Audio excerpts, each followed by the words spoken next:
So here we are at another Voices from the Sperrins. My guests tonight are Francis McEldowney, part-time sheep farmer, local worker in the local area and yardmaster for many years, and Kevin Fullerton, full-time dairy farmer, not as in dairy, as in county, but as in the milk front. Is that right? Yep. Yep.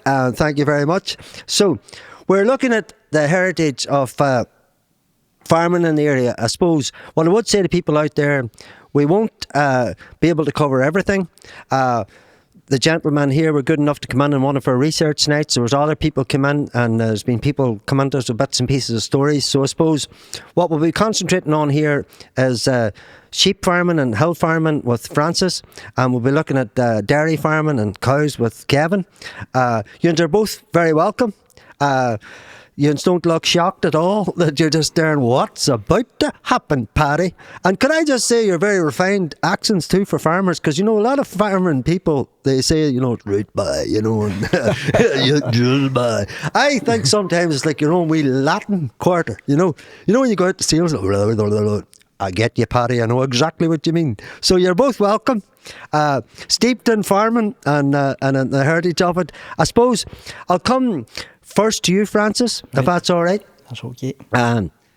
From Dromard, your mother Winnie, your father Paddy, of a family of 16. That's right. When I was doing a bit of research earlier on Lloyd's in here and work experience, when I said 16, I think he looked at me as if to say, was that a miss print I just said there? So I'll just introduce the world to the McEldowney family there. There we go. Francie, can you see them all right? Yeah. I can see them all, yeah. And so I think earlier on somebody says there's one missing. Is that right? In that whole Not sure. Oh, there could be one missing, but you wouldn't miss them. That's There could be 5 missing, you wouldn't miss them. We dropped the one out, Paddy, and everybody fell out, you know. So give people a wee idea, just starting on the left, who everybody is. You know, because people out there, Francis, listening, the same yourself, Kevin. First thing I need to do is put on these glasses. Get on them glasses there. Go and see these people. And see, and as I say... That's not helping at all. I'll tell you the names of them all. Aye. There's my dad and dad, Paddy and Winnie, and then there's Jared, Mary, Assumpta, Anna, Francis, Sean, Enda, Paula, Kieran, Una, Carol, Ronan, Aidan, Leona, Arlene, and the baby Nevin. And so, see there, just I suppose for people in Australia, I suppose important in this, you know, doing these podcasts from the Voices from the Sperrins, it's like people out there maybe listening, you know, from places like Australia, because I'm aware that some of your family went to Australia. That's right. So who's out in Australia, and did any come back? I know Nevin came back, did he, from Australia? Nevin was in Australia for a while, and he got himself a woman and he come home. They're married, they're living up in Dromard now. Brilliant. They have 4 boys. 4 boys. And you were there a couple of 3 weeks ago. Brilliant. None of you wanted to go for the 16, no? Was there anybody in the family got close? No. Jesus, Paddy, the cost of loaves by the time we came along would have been too much. No, we had TV and all them things. That picture there, now I suppose it leads me into where it all began for yourself with your father, Paddy. So Paddy, for people out there, the older generation, the farmers, would have known your father from way back. Like, I mean, your father lived up to you in his 90s, isn't that right? That's right, he was 94 as far as I mind. 94, you know. There he is there. That's the boy there, feeding sheep up at the Blackwater Bridge. And so the likes of your father himself there, then, obviously being from up there in Dromard and stuff like that there, is that where your daddy would have farmed a lot, or did he take... He bought that wee farm in Dromard. We lived out in Ballinascreen first in a house, just a rented house out there, and then he bought that farm there.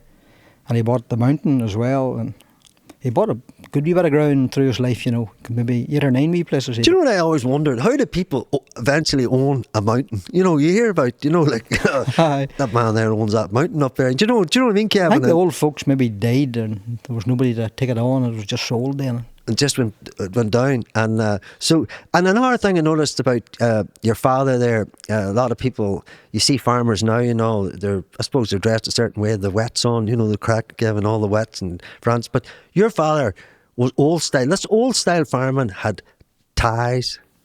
I always wore a tie every day. And so what Put the tie on. I don't know why. Is that must have just been someone come up through the years, you know. His father probably done the same. There you go. And was it something your generation, the older ones, Kevin? Not so much.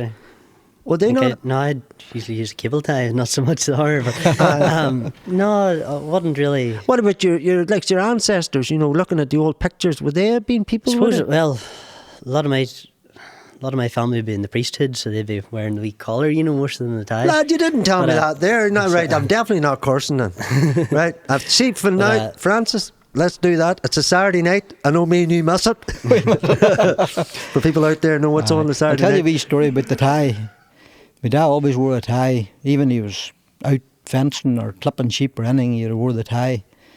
And up at the mountain one day, Matt Jackie come along and he stopped talking to my dad. My dad was bitten on a lot of posts, you see, along the road. And I think he was about maybe 85 years of age at the time. Jeez.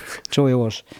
Matt stopped and had a chat with him anyway, and Matt went on over the road and he met these holidaymakers coming. They were Yankees.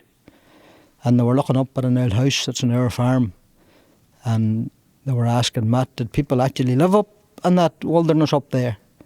And Matt says, oh yes, there was people lived up there, surely. He says, very hardy breed of people, he says, lived around the mountain. And he says, I'm after coming from one there now. He says, he's 85 years of age. He says, he's driving posts over there with a mail, he says.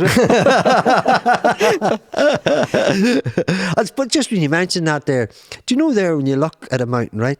And now you chat about that there's, back in the day, you know, there'd be no fencing, would there? Or just, did you just sort of let your sheep go? They would have run loose for a while, but eventually they got the mountain fenced, you know, wire and stakes, I suppose, come in and got her tidied up that way. Yeah, well. Wired in your own just. And you just looked out for your own. So, for your own.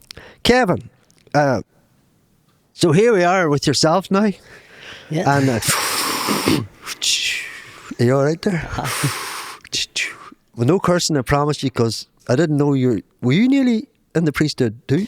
I'm sorry to put that on there, you know, because I know the man beside you is a right religious man, and there's one over here too, all right? You know? No, you're gone. No, it's only, I suppose back then too, so society's changed now and there wouldn't be that many ones going to mass and things, but I wouldn't really, I know my granddad's half brother, he was Father Bob, he died there, he's not long dead, like, he was up in his 80s, and then just there was a long tradition of priests, you know, and I think my father was the first generation there was no priests, you know, and that. There you go. So, but I don't think my old boy would have made much of a priest. Yeah, no. Did he like the old cursing? Did he? Aye. What's that? Did he like the old cursing, you know? Oh, I think we all do, like that's me, good my dad, enough. my granddad. I don't feel so bad now.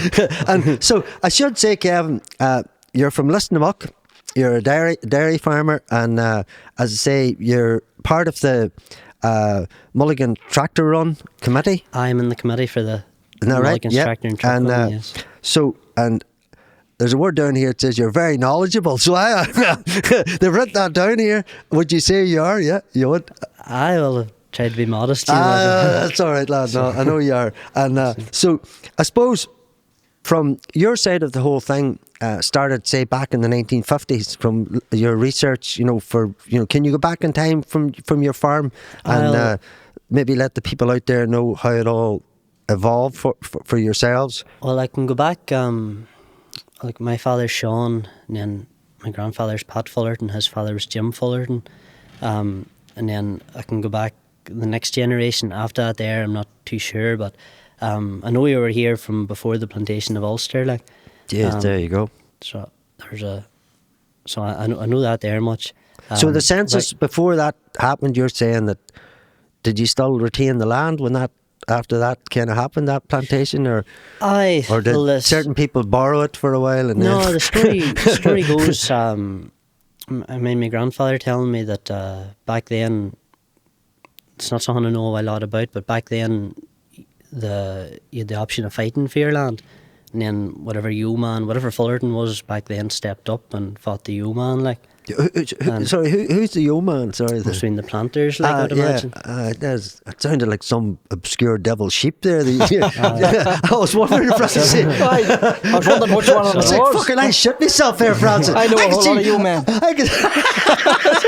So, as long as sorry, Kevin. As long as I have my terminology right. Like, no, here it sounds lethal because I want to see a picture of this young man. So, Do you know the way you hear the hay men, the boys with the big hats, and they do the thing, the Armagh rhymers and all that Yes, crap. yes. So I imagine this young man's going to be some kind of a dude. But so I suppose that's very interesting because I never knew. Did you know that, Francis? You could have fought for your land back then, or is that something you No, that's long before my time. That's I really wouldn't go back that's as real far as interesting, that. isn't No, it? it'd be interesting, and, surely. and but so the young man came. Your great ancestors went to take them on. Is that right? so that's all I know. It That's as much as I know about sounds it. right. I think there's a song about these young men as they call them. Is there some? Oh, well, there's I. That's definitely Nathan Boys, Wilson. local men fighting with them, That sounds Oh, really, that sounds really good. I didn't know that. That's a story there. But on that. I can only really go back to like the 1900s and that. And I suppose just with little. I suppose you had. And you what had size cows of a and- settlement would you had? Are you talking about fighting Well, for land? back then everybody had like a farm would have been your 10 or 12 acres. Like Yeah. So and then like whenever my granda started, I think there was maybe about 40 acres. And my great grandfather, he would have bought, would have bought Clark's, and then I'm not too sure how many acres in Clark's, and Paul's is 13 acres. So it was just them really small farms. Yeah. And then you would have bought them. So there's gone back in time there from your homeland. I can't remember how long ago that was, but it's every time I see that, I just look at the fields, and how unmanaged they were, like rough looking, isn't and it? the shape that they're in now. Like. So looking at that there for people out there, I could be wrong here. Is that like old heather and stuff, Francie and Kevin? In the fields. It'd have been rushes. Probably and- rushes. rushes. And, ones maybe. Aye. Aye, briars rushes here and there. ones and that. And how Is long? that at the house your grandfather still lives on? No, well, we built the new house On that whenever I was- site there? Aye, it was whenever I was at school. I think 2010 we built his new house. That house there, it was renovated in the 1930s. So that was the main house, and then just to the left of that there was the wee White House house. And I mean, whenever we coped it, like it was built without foundations, and you were looking just at that there square a concrete, like, and you wonder how yet people ever lived in it, like it was. Beside that was the garage, and then the one coming at 90 degrees, that was the old byre. That's where they milked the cows at. So that's and is that any of that structure still? The fire shade, that's still there. As a memory, aye. Aye, there's the tin's still there. The tin was second hand when my great granda bought it and it's still on it, Oh, shit, But good it, stuff. Aye. I'd say some winter it'll be. You wouldn't lying get in a the shed field like that in behind it. Yardmaster, Francie. Don't you say aye. No, we do very good things up there. Sorry there, people. Yardmaster. Everyone needs Can't a run good down shed. Yardmaster. Everyone needs a good shed. Needs a good Where shed, will they yeah. get that? Yardmaster, There the you place to go. come. We've just helped ourselves out of that Number one in Europe. But Kevin, I'm interested in that done there. That sounds good. And so is Francis. And no, that's brilliant, Kevin. Thank you for that. So, Francis, we'll come back to yourself. And I suppose you done a bit of sheep farming and a bit of cattle as well. Sheep and cattle. Aye. So, I suppose the question for people out there, and because this is about, I suppose, the heritage and the old times of farming right up to now. So, when you first started helping out on the farm, for instance, if you can look back, you're a young man in the 40s, by the way, here, so we're just getting you back a few years. So, if you look back to the early days of your your dad, God rest him, and what the farm looked like, what was going on in it. Had you enough things like food, and was there enough space for the sheep and the cattle, and how did you get involved with all that in them early days? And did it excite you? Do you know what I mean? Or is it something? Because you're saying there about the generations coming on after you. We'll talk about that after. But did it excite you in your young days being a You were sort of brought farm? up with it. You just automatically got used to going and helping your dad cap sheep or move cattle or whatever, around the country. And he would have been a full-time farmer, I suppose. Yeah. And then he would have went to the town on a Friday, market day, to the Fair Hill, and he would have done a bit of dealing too. There's 3 or 4 of us would fancy ourselves as dealers, but not so much now. Back in the day, you would have bought a few sheep and... Oh, so bought them for a fiver and took them, and you'd have sold them somewhere for a tenner, and you thought you were a millionaire, you know. It's Wall Street. Here, it's coming in here. There's a Suffolk U coming in. Big bucks here. Big money coming through. Take it. So, That's right. But what that actually, I suppose, learned you from your young days was shit right over there. See that shit? You started off now, you making me. So back in them, as you say about them young days of being I suppose an entrepreneurial sort of flair, was that something is needed in a farm in general to try and Anything to get money, like there's aye. not a lot of money in farming. If you could, there's always something to spend it on. If you get a pound or something, there's always something to spend it on, Yeah. you know. So we would have went to school. And then on a Friday, we lived up Ballinascreen and we were 2 mile out of the town. We'd run like hell down that road from the school into the house. Quick lump of bread into your gob and the wellies on, and me and Sean the Enda, we did a fair hill. Yeah. You'd It's a big day out, aye, You'd for yourselves. You know, there was a when a bob about, you see, you'd have been in there, and there'd been men coming in with cars and trailers, mostly that time. Drive her up into the fair hill, and what he ended, I'm up, bought a pen of lambs up there. What number? Pen number 46. So we'd run way up, and there it is up here, and get them reversed in, and Brilliant. open the gates, get the tiller down, load them up, and sometimes they'd put their hand in their pocket and give us maybe 10p each, you know. And that was why we went to the town. Like, And other to get times a they bit of didn't. bob. Sometimes they wouldn't, but it didn't matter. You just watched for the next boy coming in. I know that. So see, you people out there didn't pay Francis and his 2 brothers. Aye, we're coming to get you. We're coming to get you. And Probably none of them about now. I'm sure they're all gone, I'd say. Of that generation now, Actually, you know. what Francis and his brothers are looking is a bit of interest, so about 100 grand for all that work all them years ago. But what that taught you, friend, I suppose, was how to react around sheep better, how to react around different types of sheep. Because I'd imagine on the sheep sales, or like any sales, you talked earlier on when we were talking about the moods of sheep. Did that learn you, did any slip into the town, get away? Because I know when I was younger, I seen the odd sheep going flying up the town. Don't know if I went not to one would escape there, when you'd out round the town and get her back into the... But you need to watch out then. Maybe a big horn ram on the pen. You need to watch him now. He'd be the daddy of the sheep, We were only 7 or 8 or 9 years of age at the time. Like, we were no age. So you'd have to keep an eye on them too. And was health and safety not a big thing then? Didn't seem to be a big thing back in the day. I think it's gone too far now. We'll not say about health and safety, but it has gone too far. Then there's all these pens of sheep on the fair hill, you see. And then once they were all gone in the evening, then we wouldn't get, so all had to be cut down and built on a tiller. So we done would help Michael O'Keefe and cleaning up. Laurie to do that. And it was always cleaned up, wasn't it? You'd got another couple of pound then at the end of the day. Laurie Keane would just give a win of bob. Brilliant. Well, and appreciated the work. Well, he got it done for cheap labour, I suppose. We didn't mind, but win a pound and you went home happy. That's good. And so I suppose in them early days of your father having sheep, like I know we talked about this, and that back in the old days there was like you said it there, Kevin, about a certain type of holding. Everybody would have had 11 acres or whatever it would have been, and so people had so many sheep, they were able to take the sheep there. They knew they were well fed. You mentioned about this here, Francis, and then as sometimes your herd or flock or whatever you want to call it expands, you need more food.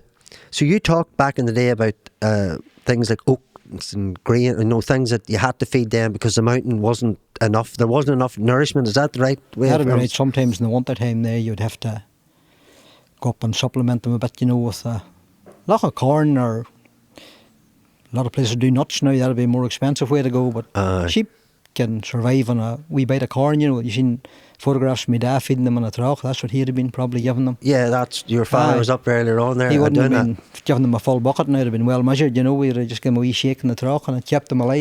There. Feeding them there. I'm just thinking. I'm looking at your father there now. I was trying to figure out where we're chatting.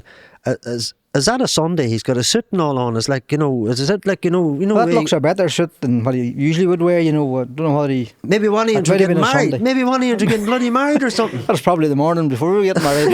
That's the stag do you left your job behind. He up there to throw he wouldn't go to the wedding happy unless the sheep would have bite you at first, So. And what way does that work for people like yourselves, that are... Do you call a neighbour on to feed the sheep, or is there somebody going, I'll not be going to that wedding, like, the sheep seem the ultimate. Sheep had to be looked about. You don't starve them, or you don't starve the cattle either if you can help it, but you would get that, you're out of bed an hour early in the morning and get them things all done before you'd head after the Levens. The next day I would worry about they might not get anything at all, Wonder did I feed that? For a sore head. Hey, I'm starving. So, and now, like, I mean, we were chatting earlier on there that hurdling and herding, are they the same? Herding. Do you want to explain a bit about that to people, maybe? Because a lot of people you'd be talking out here might know anything about farming, just like me, and I'm acting all business up. I think that herding was done more back whenever there was no fences on the mountain at all, no wire, no nothing, and people wanted to keep the stock on their own home or train them to stay on that area, Yeah. So once you had them sheep trained to stay on that area, whenever they would lamb then, and they would have ewe lambs that you'd be keeping, they would automatically stay in that area. If you wanted to find them sheep, you'd go to that certain area and they would be there in the evening. That's amazing. They would go back there to sleep at night or get settled down, So they get sort of nearly programmed. They get programmed to go in and out. That's interesting there. That's very interesting. That'd be the herding, and other parts of the world would call it hefting. The sheep would be hefted to that area. Get you. Scotland and that, they would talk more about hefting, Because I seen a programme one time in Scotland where it was a real whole thing, it was dangerous, but they took them up to the top. They said that's where the best flowers, all the feed would be, but it's quite, and it's been happening, I think the programme says for generations. The same sheep existing up, you're thinking, geez, they're going to fall off the edge of the hull here, but they didn't. They would stay there. They stayed there. And so I suppose the likes, and you mentioned too about back in the day where people actually stayed in the mountain. Is that right? Like a shepherd? They were employed. You'd employed somebody to stay up there all the time. No way. Look about your sheep, They would need to be I'm not sure where they slept at night, whether they come down to an old barn maybe or something at night. But they'd have been out early in the morning again and way back up again. Yes. The hardy bucks, are we agreed? Oh, there's real hardy bucks. Hardy bucks, Kevin?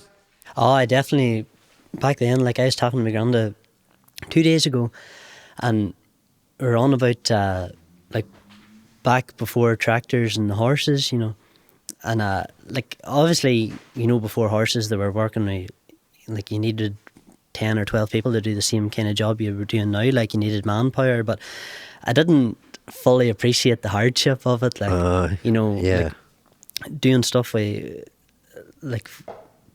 with horses and how kind of primitive it was, but then that's still in somebody's lifetime, I suppose. And another thing that's happening now in the sheep world, we talked a bit of research, a few people mentioned it was, I don't want to call them super sheep, these really expensive sheep. I don't know how you describe them.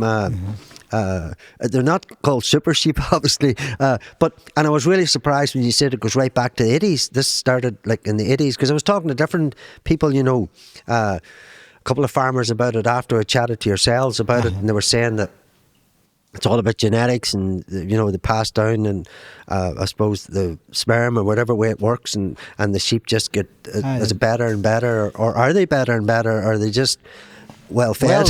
They were definitely well fed. A lot of people would have went to Scotland back in the day and bought a ram over there and brought them over in horn ewes as well. Is that something your father done? Or? No, he wouldn't have bothered much with it, but other people would, and they would have brought these sheep over, and then they would have bred from them, and they would have kept so many good looking ram lambs, or would have fed them then till they were a year old, and then they would have headed to Ballymena to a big horned ram sale, and they'd have been you'd see them there, the yellow dye and all on them, horns all polished up. There you go. Looking the part. And they're like supermodel sheep. That'd have been a day out. Sunday best, I suppose you'd have called them. And there's my... That's not, you wouldn't get that in Kevin, get up, stand up. You know what I'm doing there? Well, Ballymena wasn't the only place. There's Plumbridge as well. That's the first reggae sheep from Brockderg. Brock Derrick, by the way, for people out there, it's just up the road, and don't be sending me letters to say you took her Townland and Bean. Don't know where you got that picture at, Paddy. You at the zoo or something, were you? I don't know, but I just keep That's the best one you could get. I know, I just keep thinking reggae music, you know, turn them upside down, it'd be like a mop bear, wouldn't it? You know, so, and here we are. Bob Marley, Kevin, you're thinking of, eh? That's I'm thinking, Kevin, you don't need to talk about any of these, all right? We've got cows later. No problem. We didn't blank them out or nothing. So I was fascinated, Francis, the amount of different sheep. I'm sure you've seen a lot of them. Like a couple of them, I just thought to myself, when I looked straight away, I thought, you know, there's a sheep there called Panama. Yes. And I'm thinking, you know, big cigar. Castro, you're right. Vidal. And so, I mean, you've got, see the different types there for wool, and then is it Navajo? I can't even pronounce it. None of them. I don't know where you got that book at, Paddy, but you should have got photographs of sheep in Northern Ireland. Eh? I don't know where they got it at. They look like ones who could do a good dupping for a start with. So, see over there. Now you get these boys here. There you go, for people out there, it's on that one there. See, the Shetland, is that a sheep? Shetland would be a wee rare breed of a sheep, a wee hardy breed of a sheep. The Suffolk would be about this part of the country. Is there any R sheep there? Don't see any Texels. Charlie there, I see Charlie. Texel, that's a yellow one, the Texel there. Have you seen them? That'd be the most, they're... Or Texel would nearly be the most common one about at the minute. Wow, because there is horned ewes as well. Ones earlier on thought it looked a bit like a dog, and on low ground, you know, you'd use your Texel or your Suffolk. Texel seems to be taking over at the minute. Nathan was just looking at them. He loves a dog. Heavyweight back end on it.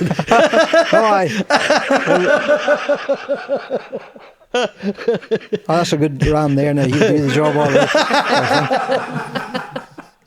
I'm sorry, this is right. But so any other ones here, Francis? Them other things now, they must be somewhere else. Don't know where. Kevin, do you know any of them sheep? Have you they're probably all died out now, most of them there, I would say. That thing there. I don't know what that is. If you'd one like that today, it'd be worth £1 million. It probably would be. I'll say they're all extinct. Maybe that's the case. Maybe that is the case there. We didn't think of that, Nathan. Half of them's been dinosaured out. And, that's right. East Prisian, that looks like a sheep could be local. Is that? No. That there would be... East Frisian, is it? Kevin here would milk cows. They would use that there for milk. That there would be milked like a cow, you know. Jeez. So she would. There you are. They're the four. Pull them back. That says that about milking. There's some of the ones. I probably does. Both, for milk, and then... both for wool and meat. So that's another thing, Francis. I suppose people out there, you're an ex-butcher as well. That's right. For Crawford Henderson for many years, a great butcher. And so the likes of years ago, I know maybe it's not a thing now, but years ago, was it something that farmers did within? Did your father do it? Like, you know, maybe cut some of the sheep yourselves to feed the families, and is that something? Oh, you'd put one in the freezer, but wouldn't have just been the best one he had, you know. Maybe one that hurt his leg or somewhere. You wouldn't get anything for if you took it to the town to sell it, so you stick it in the freezer and fed a lot of wains, you know. And was that a common thing, you know, for families? Or people would have done it with sheep, they've done it with maybe a pig as well, that was stuck it in the And did freezer, you have to get a butcher in? I know you're a butcher in later life, but back then, did your father? We would usually have butchered them for anybody that wanted them done, you know. Fair play. Stick one in the freezer there. There was 3 butchers in our house. There was myself, Enda and Jared. Did you all work with Crawford Henderson? We all worked with Crawford Henderson, and funny story with that there. My sister Paula, she was at a dance one night, and this chap come over chatting to her, trying to chat her up, you see, and where are you from? And Dribberstown, and many in your family? And she says, it's 16 in our family. 16, and they all got jobs and work. And she says, there's 3 of them butchers. And he says, 3 of them butchers? God help the pig run out in front of them boys. No, super, you guys. No, that's not safe. Oh, that's class. And it's interesting to know that. Paula not like me telling you that right now. You're all right, Paula. She didn't take him home with her, I know. Sure. Paula was the same age. Paula's my same class. Age as you. Yeah, Paula, we know who you are, and you'll enjoy the crack. Yeah. And Kevin, so we're over to yourself. I'm a book of knowledge. You're a book of knowledge, yeah. And so we're going to talk about, like we were saying about Francis there, which was brilliant. We'll go back to your first love, of farming and how you got involved in, the whole farming business. Were you someone that was like Francis there, no height, just brought in? From no height, you'd have been on the tractor and my dad, or out changing fences. And like whenever we had the cattle out and they were strip grazing and things. And then I suppose Sorry, do you want to explain that strip grazing and what that is? So when cows go out to pasture, rather than letting them into the whole field, you'll be what they call strip grazing, which is putting an electric fence up. So you're only giving them what they're going to eat in a day, so that they're not sort of wrecking the rest of the field. Like. So it's controlled. So you're trying to utilise the grass. They're as on much a as you diet, can. are they? You're trying to not so much like, but you're trying to get them to clean the grass off better. Get you. The other way, if they were just tramping it over it all, they just wouldn't clean it up right, and they'd be mucking it a bit more. Is that something that's learned over time? I suppose, like back years ago, you'd have been, like before electric fencers, you didn't even have electric, never mind electric fencers, Yeah. So just everything, just from the early times, just evolves, And so the likes of yourself, when you stepped into it, was that at an era where things were starting to change over? Like from, I suppose it's like farming's always been changing. Like just to revert back to what I was on about with the horses. Like back when, like in the very early days with my granda and then my granda's half brother James, they would have been ploughing with horses and they would have been cutting the grass with horses too. They had a cutting bar onto the back. My granda's trying to explain to me, but I couldn't really get it into my head, Even spraying, they used to do that with the horses as well. And then from that the two main things that really changed farming would have been when tractors came about and then when electricity came about. And before the electricity came about, you were just milking the cows by hand. Paddy Leverty, just across the road from us, he would have milked cows. Aye. And it was all done by hand, as well. But Paddy, he wouldn't have bothered closing the gate once the cows was milked. They would go in there and they would go way up.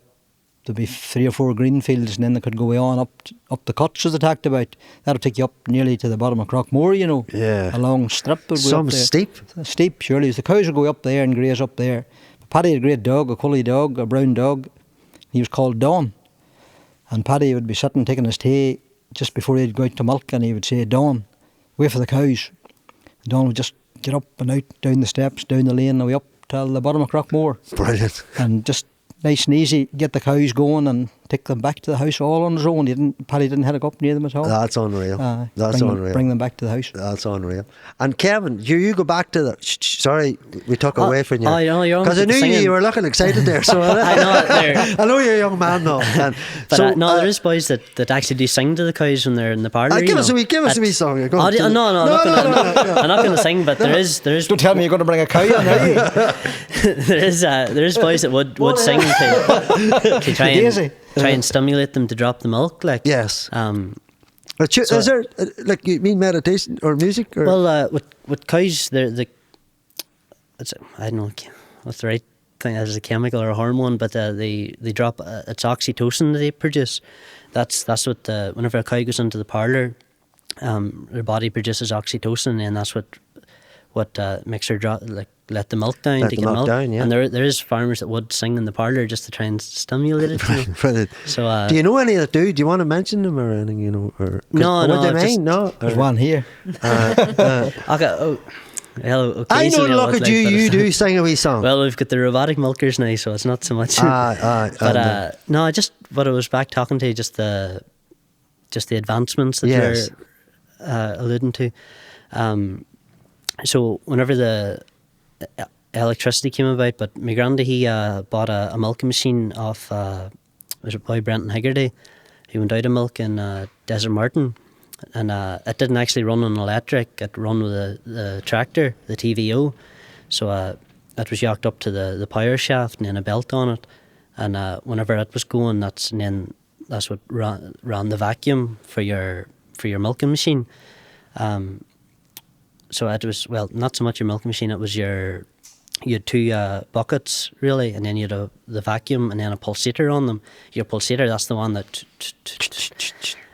saying you could only really milk one. Well, there was two of them there milking buckets, but you could only milk two at a time.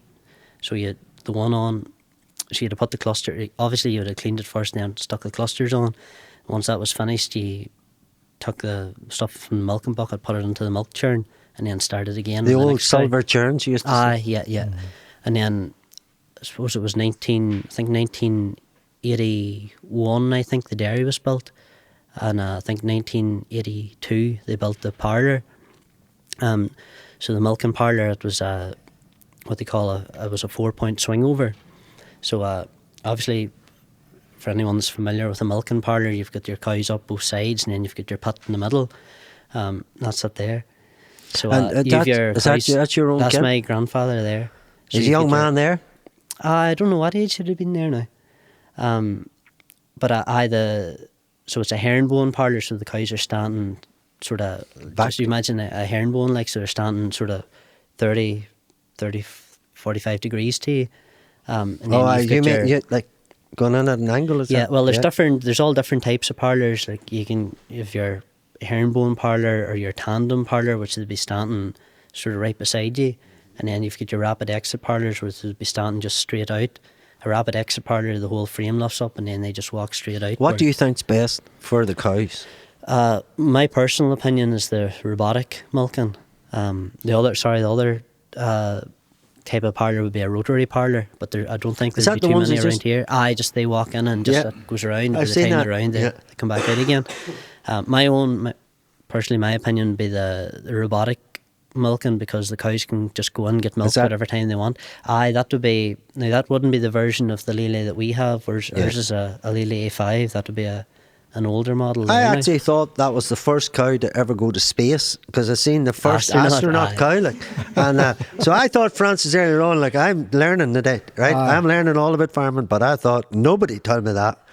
Nobody said to me that they sent a cow even as far as Eagles Rock, even that alone. You thought that was the one that jumped over the moon, did you? I thought it was the one, the wee bar of chocolate, you know. You know that one? That's right. 1.5 pints of goodness. So what type of, is that a different type of one completely there? No, well, it's the same, that would be a Lely, that's the same one, but just we have a more modern version than that there picture, like.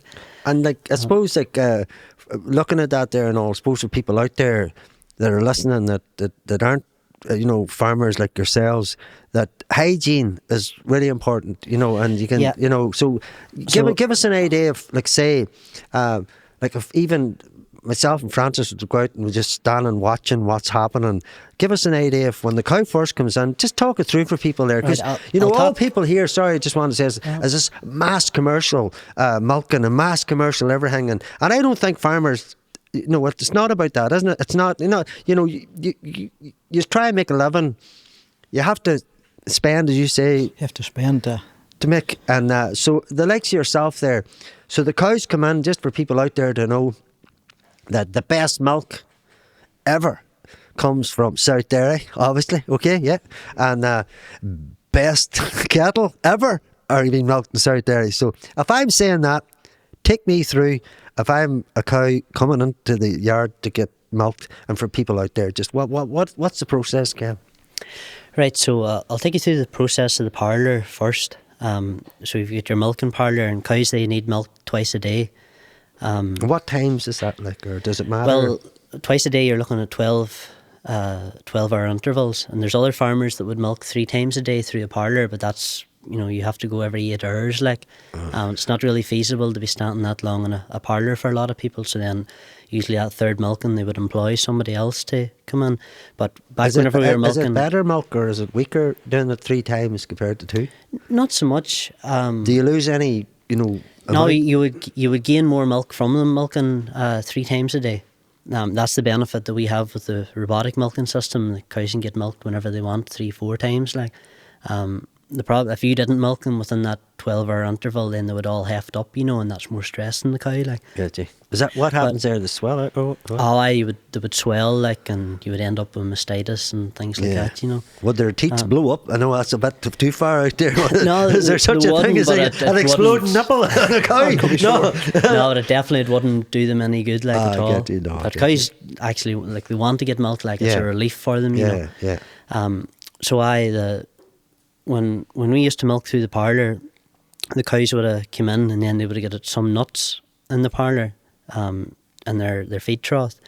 So our process of milking the cows, we would have went along with usually you worked with just old newspapers, and then that was what you cleaned the udders with the teat. Then you came along with a pre-dip, which is just like a disinfectant. A disinfectant for them, yeah. So you have that there, and you pre-dip the 4 teats, and then you just make your way down the line. Then you came along, and then you dried the teats, and then you would have went and put the clusters on. And then you would have done the same. Once all the clusters are on, you move to the other side of the parlour and get them prepped and ready to go. And by the time you had that done, the other cows were finished milking. Just go out then, so we had things called ACRs, which are automatic cluster removers. So then they sense when the cow's finished milking. And that's one of the benefits with milking in a robot as well. With a robot, every quarter's milked individually. So you'll have some quarters that are maybe more milk in them than others, and some quarters that are lighter. And what do you mean, like quarters? You mean so a cow is 4 quarters. Yeah, 4 nips. 4 teats. You just don't call them teats, or what do you call them? Just correct four me if I'm wrong here. 4 teats. 4 teats. Yeah. You understand a worse word than me. And then once the clusters come off, then you're giving them a post-dip. And then that stops any infection getting into the teat canal. Does the robotic, does it just take it off, itself, or do you have to go over and take it off? Or no, the robotic, when the cows go into the robotic system, it's kind of the same principle.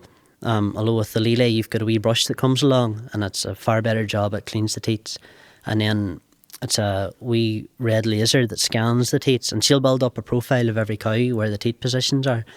It's amazing. So whenever that cow comes in, every cow wears a wee collar on her, and then that's how she identifies every cow. That's how. Sorry, I shouldn't refer to the robot as a woman, but that's how the robot identifies as the cow. But whenever that there cow comes in, then it's a bit like cars and everything, people call it. So don't worry, lad. No, you had to watch yourself these days. Right. Sorry, hold on, there's something coming through. We're going live here, by the way. No, I know. But the man explained himself there. It's not what you think. So go ahead, Kevin. But so whenever a cow comes into the robot, and then the robot will give her a wee bit of meal, and then she'll stand. The robotic arm goes under the cow with a wee brush, cleans the teats, and sticks the clusters on. And then as the milk's coming out of the teats, there's a wee infrared laser in every milk line, and that checks the sort of the composition of the milk. It checks the temperature, the colour of the milk, and then it checks for mastitis, any connectivity. Must be more common than when it was back in the day, whenever Paddy Glasgow was milking his cows. There was no word of mastitis really at all. That's interesting, you know what I mean? But these are things maybe that's happened like over time, the different things that have maybe been practices. I suppose there's just more diseases and that now that's coming into farming. I just wanted to bring up there, you're just saying about that disease of the teats or whatever, but do you know, like you spoke, Kevin, when we were doing our research, about the whole, what you couldn't believe, the malfunctions of milk and rejecting it, and it has to be a certain way and has to have so much protein, has to have this, and it's not so much reject. Like the only milk that would ever be rejected would be like your antibiotics. Like there's zero tolerance for antibiotics in milk. Like and what about? Maybe I meant to say not rejected, but like. I remember hearing years ago, you're only allowed so much. You know the way there's a cap. Certain parameters in your butter, fats and proteins. That there. Do you want to explain about that for people who know out there that there is a lot of effort put in by farmers? That's why I'm talking about this before the milk actually leaves their business as such. Can you explain a bit about the breakdown of that, Kim? So basically the compositions of milk you've a cow that produces milk, and then you've your butter fats and your proteins. So whenever you get paid for your milk, they take all that into account, you see. So you're as farmers, you're looking to get your protein above, it's 3.18, and then your butter fat is 4%. Like, if you can get it above that there, you can get, if any below that, you can get penalised, and then you can get a bonus for having it above that. Like. And how do you get it above as such, or is that just butter good farming practices? Well, it's mostly genetics. Butter fat's different. You can kind of feed for butter fat, but proteins kind of, it's like, if you imagine if you feed protein, like some bodybuilders that take a protein shake, like, they're not doing it for milk production. Like, so proteins are very. It's an expensive thing to buy, isn't it? You know, and all these. Well, like your maxi fat and all them minerals, like, it would be. But proteins are very. You have to be careful with protein, because you can actually put cows off their feet, you know, giving them too much protein. So it's better to. Cows that fly? No, but just their feet, you know. You'd stimulate too much feet growth and things like that, you know, and end up with sore feet and things like that. And that's got its own, we'll talk about that, that's got its own kind of problems too. Like, yeah. And, there's nothing go wrong with dairy cattle. Well, no, that thanks for that, Kevin, and explaining that. Francis, on your background, I suppose, even from your father's day, I'm always mentioning the great Paddy, it was all about wool and meat, is that right, in the sheep world? Wool and meat. So, because I was real interested when you were talking in the early days about, you know, I'm a townie, so I'm learning here, so that I just thought farmers would cut off the wool, and fucking, I'd walk down the street and look at somebody and go, that jumper was made from local wool, you know what I mean? And that in my head. But to find out from your good self that there was very little in it back in your father, God rest day, and there's even less now. So do you want to explain a bit about that, and how exactly can, I suppose I'm asking, farmers or hill farmers in the past that had sheep, how were they able to make a few pound, or what was it easier then than it is now, or is it still the same? I think there would be less expense put into them back in them days and there, and if you sheared your sheep and took the wool to the Muckamore, down to the wool marketing board down there. Where was that? That was down Muckamore, down Antrim, you know. Yeah. And you would have got probably maybe average about £3 a head for a fleece of wool, you know. It's not a lot of money, is it? Well, it's more than you get today, because it's worth nothing today. No way. Nothing today, no.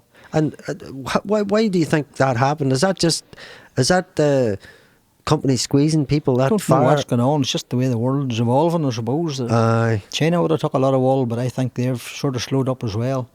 So it's all. They don't give you much money for it now, but they still want the wool, put it like that. Like, so they must be using it for something. They're using it for something, so we need. I'll look in that camera there, and for Francis' sake, I want to find out what's going on with all this wool. What's happening? And we're going to go for a mountain someday, and it's just going to be like a big sleeping bag. We're just going to fall on it. And so the likes of, say, the meat of sheep and things like that there, lamb and things like that there, was like, lamb's quite expensive to buy in butchers and stuff. So how does the farmer, yet again, I suppose it's like the Kevin side, it's always the corporations that are going to control it. So what kind of money would it be in, you know, for, is that something the farmers could make money on?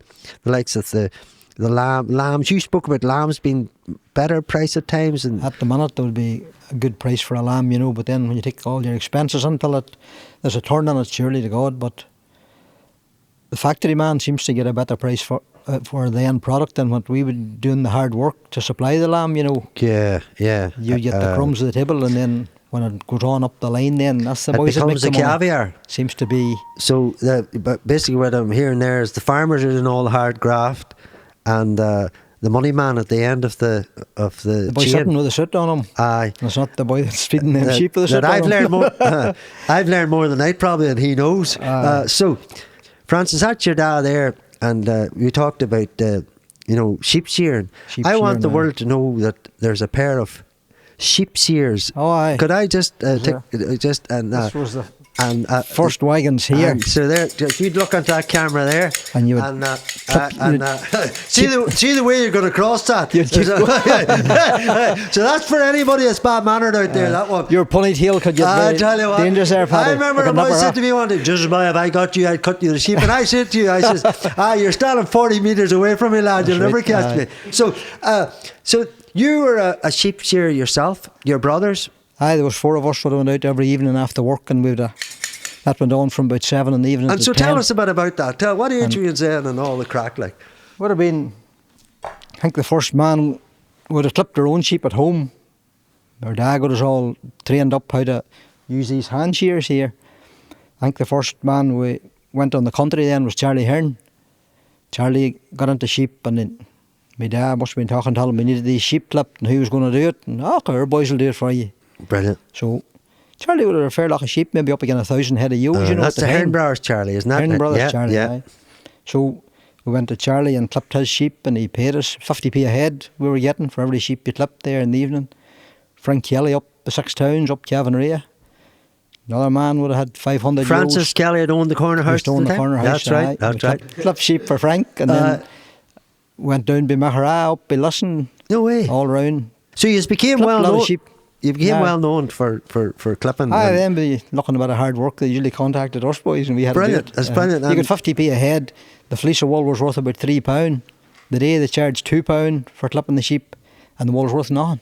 Wow. So it's costing money to take the wool off the sheep. It's crazy. That's crazy how that's happened. And they can't afford to pay you for it, but yet, I throw it into Muckamore, we'll take it surely, but we're not going to give any money for it. Yeah. And I say no money, a big bale of wool, what they call a big bale, maybe 40 fleeces on it, you might get a tenner for it. Jeez.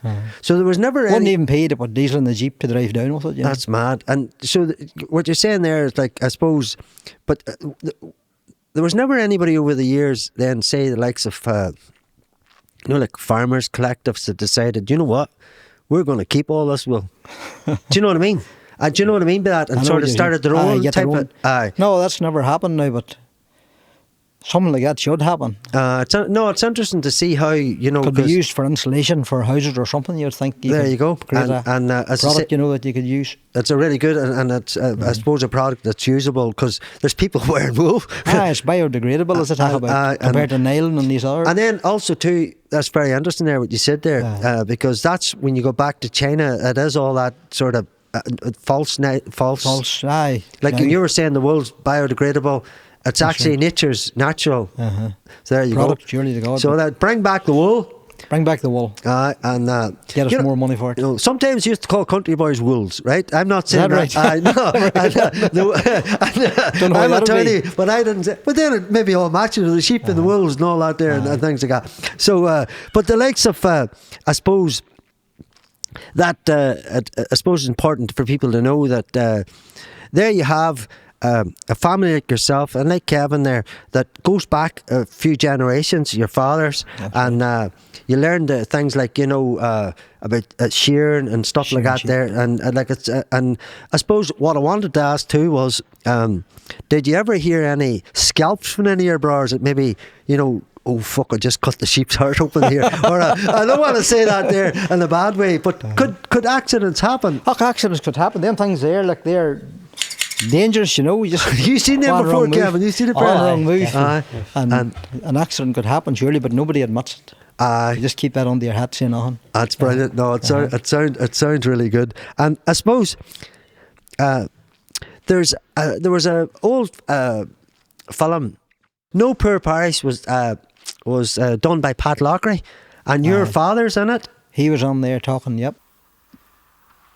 Well, in my father's time, when we were smaller, we had to go to the hills and look after your sheep and try and keep them, your own sheep, all on your own land. It was very hard job to do, but it had to be done. And sheep had to be all shorn that time by hand. Different now, there's a lot of machines operating around the country. And then the wool was a very bad price. I mined wool at less than 6 pence a pound at that time. And you had to drive from that time, they had to be driven down to Riverstown down to the market, and you had to stand on the street there and sell them privately. And I suppose many a time they were brought home again, didn't get them sold, and you'd have to bring them back in a month's time again, and the price was very small at that time, pound and maybe less for your lambs. There's another thing too I was always fascinated by, and you spoke to me even before we done this way back. I mean, years ago, and I spoke to Enda about it too. I'm fascinated by sheepdog dogs and how they're trained, and I find it fascinating. No, I do, and so I know that I'm not going. Enda told me a couple of names of people. I don't want to say the names of them, and then I'm completely wrong. You might know who they are anyway. So around in your house.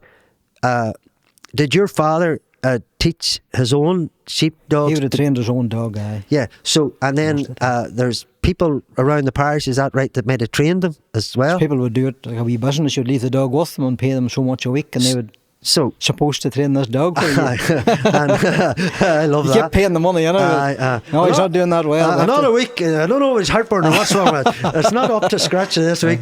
But do you want to, like Kevin done in the milking parlour, do you want to sort of talk through what is that training? Because you've done it too. You've trained sheep.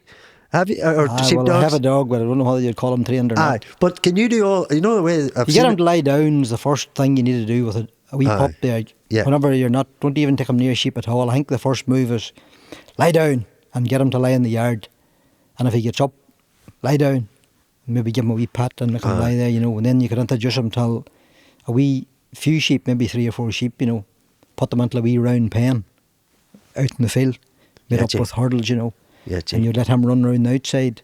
And you'd say, come by would be, not sure which come by would be maybe to the left side and away to the right, or else the other way about. And there's a wee so I wonder I haven't got a good dog. Is there any wee whistles? And there's whistles as well. There's men can do it with whistles as well. You know. And who around the town would have been like... Go away to sheepdog trials and that. Would have been someone that you would have said, once this man gets the dog, he's going to make it work. Is there anybody... Well, you couldn't say that because... It's a dog's personality. It has to be the dog first. Aye. And so... It has to have brains, like, and understand. Is that another thing that's... can be passed down the line, like say you were to say to me, this dog came from Kevin's family, it's such and such a breed, it's really good, it's been there for generations. Is that something that happens in the sheepdogs? Oh, it would be. Jim Diamond up there would have the name for having a good sheepdog, you know. There's other men just would train their own dog that you would never hear a word about. They would just train their own dog and at home, you know, and get them used to it. And they do look really well behaved dogs. Well behaved, you know. And then you would go to sheepdog trials then, where they would go up and bring them down through gates and put them into that used to be on TV, that one, you know. One man and his dog. One man and his dog. I was one townie that was watching one man and his dog. And I really enjoyed it. But that's fascinating. So the likes of, for yourself then, you know, likes of the early lambing and stuff like that. What time of the year does lambing take part for? I'll tell you a story about them training them dogs first. That I had sheep down Maherfelt, and you put them down there for winter grazing, you know. And I got a phone call on a Friday night. It was dark. Sheep were broke out. So I said, there's no point in going, I'll go in the morning. And went down in the morning, and this man came out and he says, your sheep were out there, but I have them closed in this field. I says, good man, thank you very much for the job. I said, I'm going to take them home now anyway, because the grass is all et and they were starting to go out through the hedges and everywhere, you know. There you go. And I had the dog with me. But my dog was a dog that you only take out when you're in desperation, like hopefully everything else is going good. You can do without taking them out at all. So I got the Jeep and trailer set up, and I could handle them on a rope all right. So I took them on a rope down the road, and I says, when these sheep come up the road, they'll dive in there and run up onto the tiller. Good job. Went, opened the gate and sent them down around. He brought them up all right, so I got hold of the rope again. And the sheep come up, straight past the tiller. Next stop was going to be the roundabout in Maherfelt type of thing. Jesus. Just out past the barracks there, but you know. No. And I was totally bit. And by this time the sheep was 200 metres away, and I had to let the dog go. And I says, Finn, go away by. There's a boy come up in a van, and I says, would you mind sitting there till I get these sheep back down, because if you go up, it's going to go pear-shaped, you know. The dog took off like a rocket up that road. Real textbook stuff, up round. And he got past the sheep, and I let her roar at him to lie down, and just bang, hit the ground. You thought you shot him, you know. Oh, jeez. And he lay down. Then I give him the command to get up, and he come nicely down the road, done a great job, round into the tiller. Your man was sitting in the van, you see, and he put the onesie down, and he says, God, he says, it's amazing how you trained that dog to do that, he says. He says, I have one at home, he says, I can't even get him to shite outside. Little did he know that was fun on a good day. The next day you had a different story. Oh, it's brilliant. So, the likes of, I was bringing up lambing there because in this area here, the sheep sales and cattle sales will come to have been massive since some say the early 1900s, you know what I mean? Right, and so the likes of your father, when he would have been taking sheep down on a Friday, would have been Laurie Kane, God rest him, which is now Laurie Kane. Fairhill, yep. Fairhill, Laurie Kane and son. Mm-hmm. And I suppose looking at there's Laurie there doing the business. Yes, I'm doing the auctioneering. I'm not sure. You're both farming stock, right? So I don't know if it's something, you know, because you've been a lot of these things that you could do a bit, but auctioneering is a unique voice. It seems to be And on its own. and so you've got Larry there, and and he's standing doing his thing in the wee speaker there. Yep. How does it all work? You know, for people out there that don't know, have never been in auction, they maybe arrive and hear and five. You know, like, for somebody just hearing them for the first time, it's like it'd be hard to understand. If it was a Disney cartoon, that's right. the character would be famous now. You remember the wee boy in the Disney character? You know the boy I mean. But can you, I suppose as farmers, like, do they just shout out? So what way does it work? Well, Laurie would be up in probably a beer crate there. I would say, think so, and you'd have that wee make there. The sheep would have been put out into a wee circle, and men all stood around. The man that was selling them probably would be standing beside him or around about there. And then the boys that was going to buy them would be, Laurie would probably start them off if they were worth £25. He would get them going at 12 or 13. And then the boys would start bidding then, and until eventually you would sell them, or you'd say, no, not enough money, need more money, and then start shouting again another while. And would farmers take the sheep away if they weren't happy with the If they price? weren't getting enough money to take them home, they would surely. And if it was real bad, you know, if it's near the thing at all, you would try and sell them, you know. Yeah, and then these boys would bid away, and they would buy them, and then we'd come in for our 10p later on. Deadly. And I suppose for people out there, so that they would know that, like, it was a massive gathering of people back in the day. Oh, it was. And the Fairhill would be full of sheep. There you are, there again.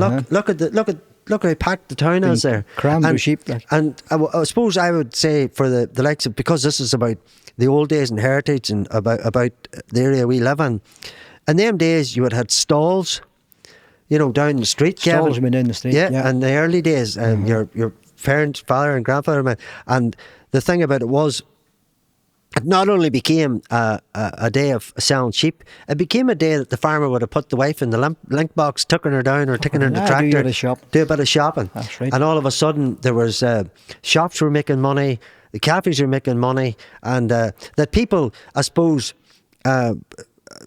need to realise that back in the heyday of these type of events on a Friday, there was no such thing as traffic wardens or tickets. There was just abandon, wasn't it, Francis? Just as many people as you get into the town. Like, and if like they're spending money, get them in there. Well, you had Mauritanies, you remember? That's right, the mid-year dinner.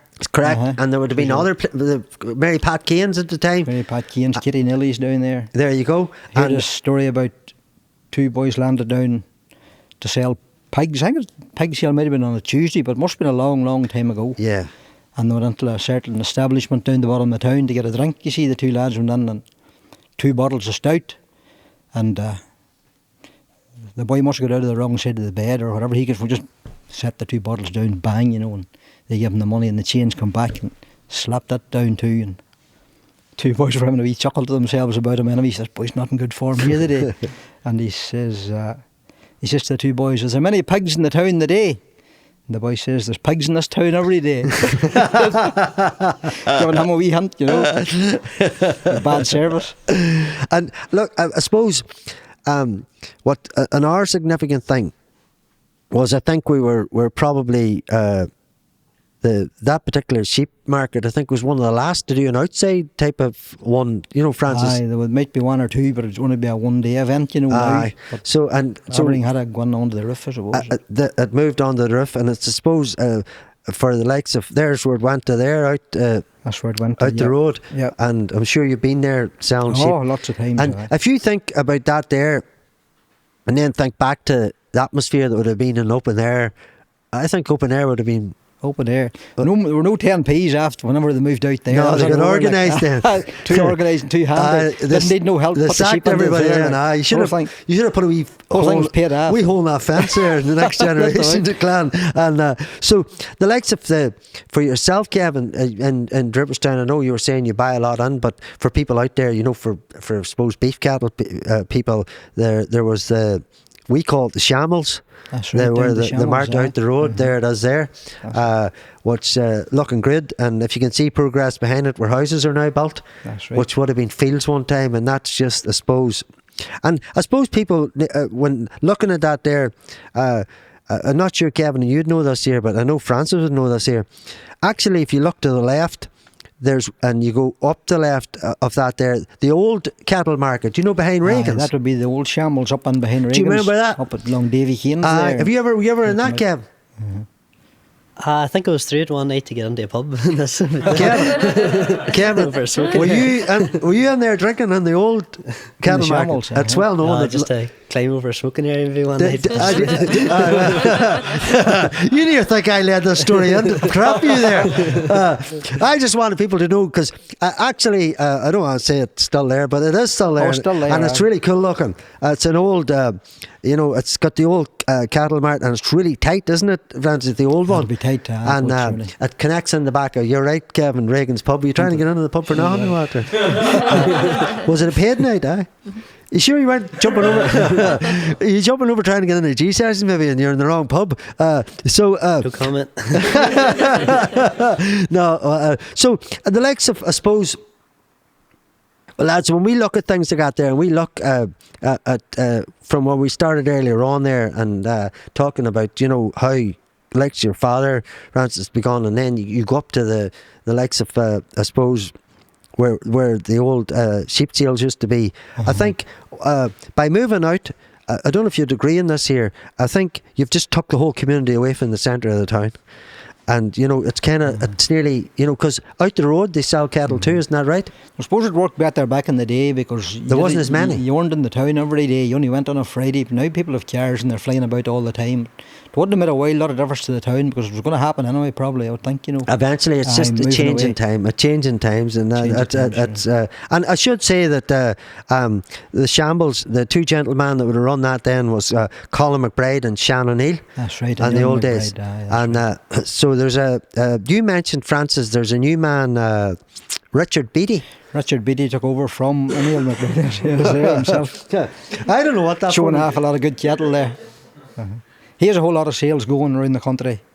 Richard Beattie every day, and maybe 2 sales a day. There'd be sheep in the morning and cattle at night, or the other way about, you know. There you go. And there, now I don't know much. Kevin, you're on, right? We'll not talk about Reagan's jumping the fence later on, right? Morris forgives you. Them cows, they're all bulls, or am I wrong here? Well, they'd be beef cattle, like they're not. They're not bulls. Not my forte.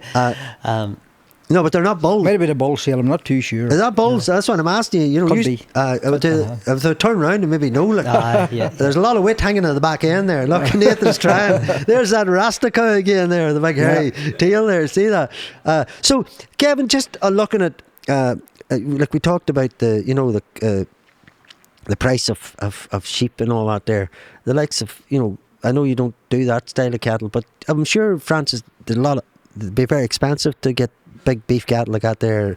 It takes a lot of money to have them looking like that there, like, and get them good. But then you expect a good price today. You go out to sell a pedigree bull or whatever, you know. If you want a prize for him, especially, you should make good money, like. And like, I suppose you were talking there earlier on. It was interesting. You were saying about, you know, obviously there was less cars about years ago, and people could have come in and done different things. You were telling a wee story about walking a pile of cattle from we would have walked them. From where like this was an extraordinary long journey. Go on. It was a long journey. We had come home from school at 3 o'clock and you'd grab a tea and Daddy would say, come on, Lockies, we need to go up and check the cattle up their mard. And one particular day, I remember it as well, like it must have been the month of October, and we went up to the mard to check these cattle, and the grass was all that. We needed to take them cattle home to Ballinascreen, you see. Now it was 2 miles from the mard down to the school, down to the town, and it was 3 miles from the town to Ballinascreen. Jeez. And it was an October evening, and it was getting dark about 4 o'clock. Jesus. And we had set off about 10 to 4 probably. Maybe 10. Because school would only been had finished. to go to school and finish and then get up there. And 10 cows and 10 calves probably sucking them and headed off down the road. When we arrived in Dribberstown, pitch dark. So it was. Stood out through, we didn't know round about that time. We didn't have to negotiate no bends. And chosen route. Stood out. No parades commission. No not crack. Didn't need a licence, just 3 go. or 4 of us there. There might have been a couple of girls there this particular night as well, I'm not too sure. And we went out round the big bridge, up Laycock's Hill, down the far side. Pitch dark, you wouldn't have seen your finger in front of you. And it started to snow.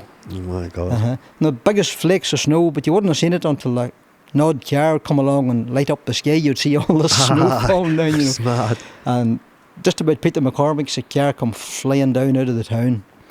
And then just at the very last minute, no high-vis vest, no nothing, like just seen these things and he just stood on the brakes. And then there was a good wee bit of snow on the road at this stage, and the old car went sideways on her. And I think it was Sean McGurk and an old Volkswagen Beetle as far as I mean. Jeez, there you go.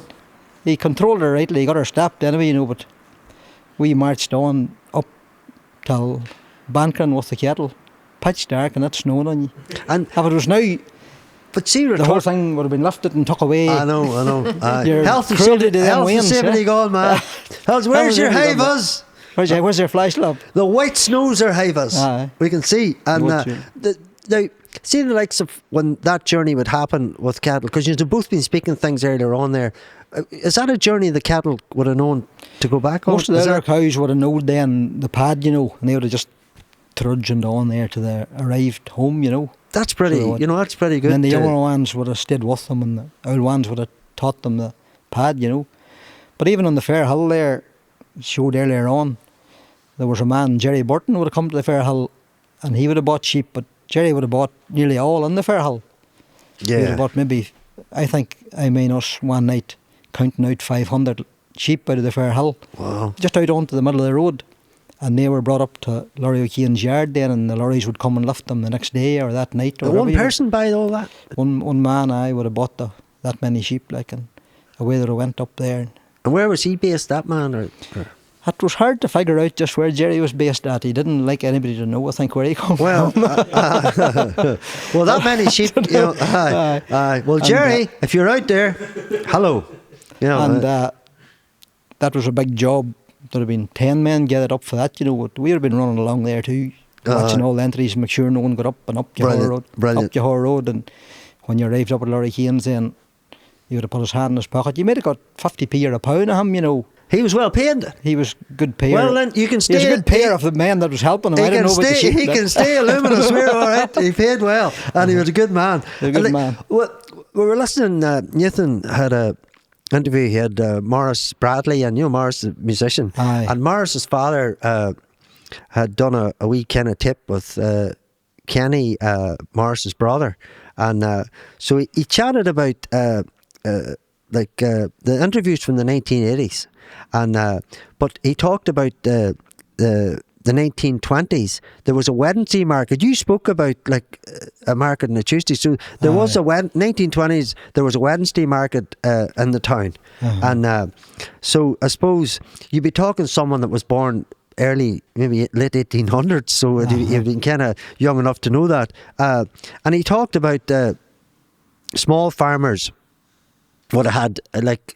Each one maybe would have 100 hens. He talked on it that in them days there were a lot of hens in the. A lot of hens about that, right. And so is that something like you guys or had about the house? Well, the people would have come down to the town with a couple of cows or calves or whatever, and they just put them up them entries all down along there. Yeah. Stood in there, to sell them. Brilliant. And what about? Bound to be a brave bit of an old mess about, when they be read up in the evening. You'd imagine that there, a bit like Buckingham Palace. They must have sold horses as well. They tell a story about a man had an old dun horse and he took it down to Dribberstown to sell it, And then he went to the pub, and the two boys bought the horse and took it round and washed it and polished it up and done his hooves and all, and got in and got round your man. What are you at today? I sell a horse. Would you buy a horse? He says I would. Need a horse. So the boys got him a couple more beers into him and took him out and sold him his own horse back. Kevin, you want to watch that one with the cows? That's class. That's class. And and you said a story about coming from your own about eggs, taking eggs down. You know. I think that was somebody that told somebody from Glenelly coming the horse and cart. And it was 11 eggs or what? That's a great story. I think they would have took a couple or 3 dozen eggs with them. You know, down, get them up after a couple of weeks, and then they were headed down to the town to sell them. I think maybe Dan McCauley would have bought them after them as far as I know. Go. Maybe a couple of bags of spuds as well. There you go. And this particular fair day, man and his wife was heading to the town and the eggs with them, but they were one egg short of the dozen, and it was time to head on, you see. So he went down and he checked round the hen house, and there was a hen on the nest, but there were no eggs with her, so he put the hen under his arm and took her with him in the cart down. When he reached Stripperstown, she had laid an egg, and he made it up to the 12 and had a dozen eggs to sell. That's class. That's brilliant. And so, Kevin, I know you said like Francis there. You always bought your cattle. Did any of your ancestors go to the mart then in the early days, or was that not something dairy farmers done, or had you your own sort of network of? I suppose in recent years we've a closed herd, like we wouldn't buy anything in, you know. Yeah. Just to really stop any infection. Like your TB or anything like that. Yeah. You know, you always, even if when we put cattle out at home, like if there's other cattle bordering us, like always put an electric fence in just so they can't breathe across it other, like. But years ago now that had been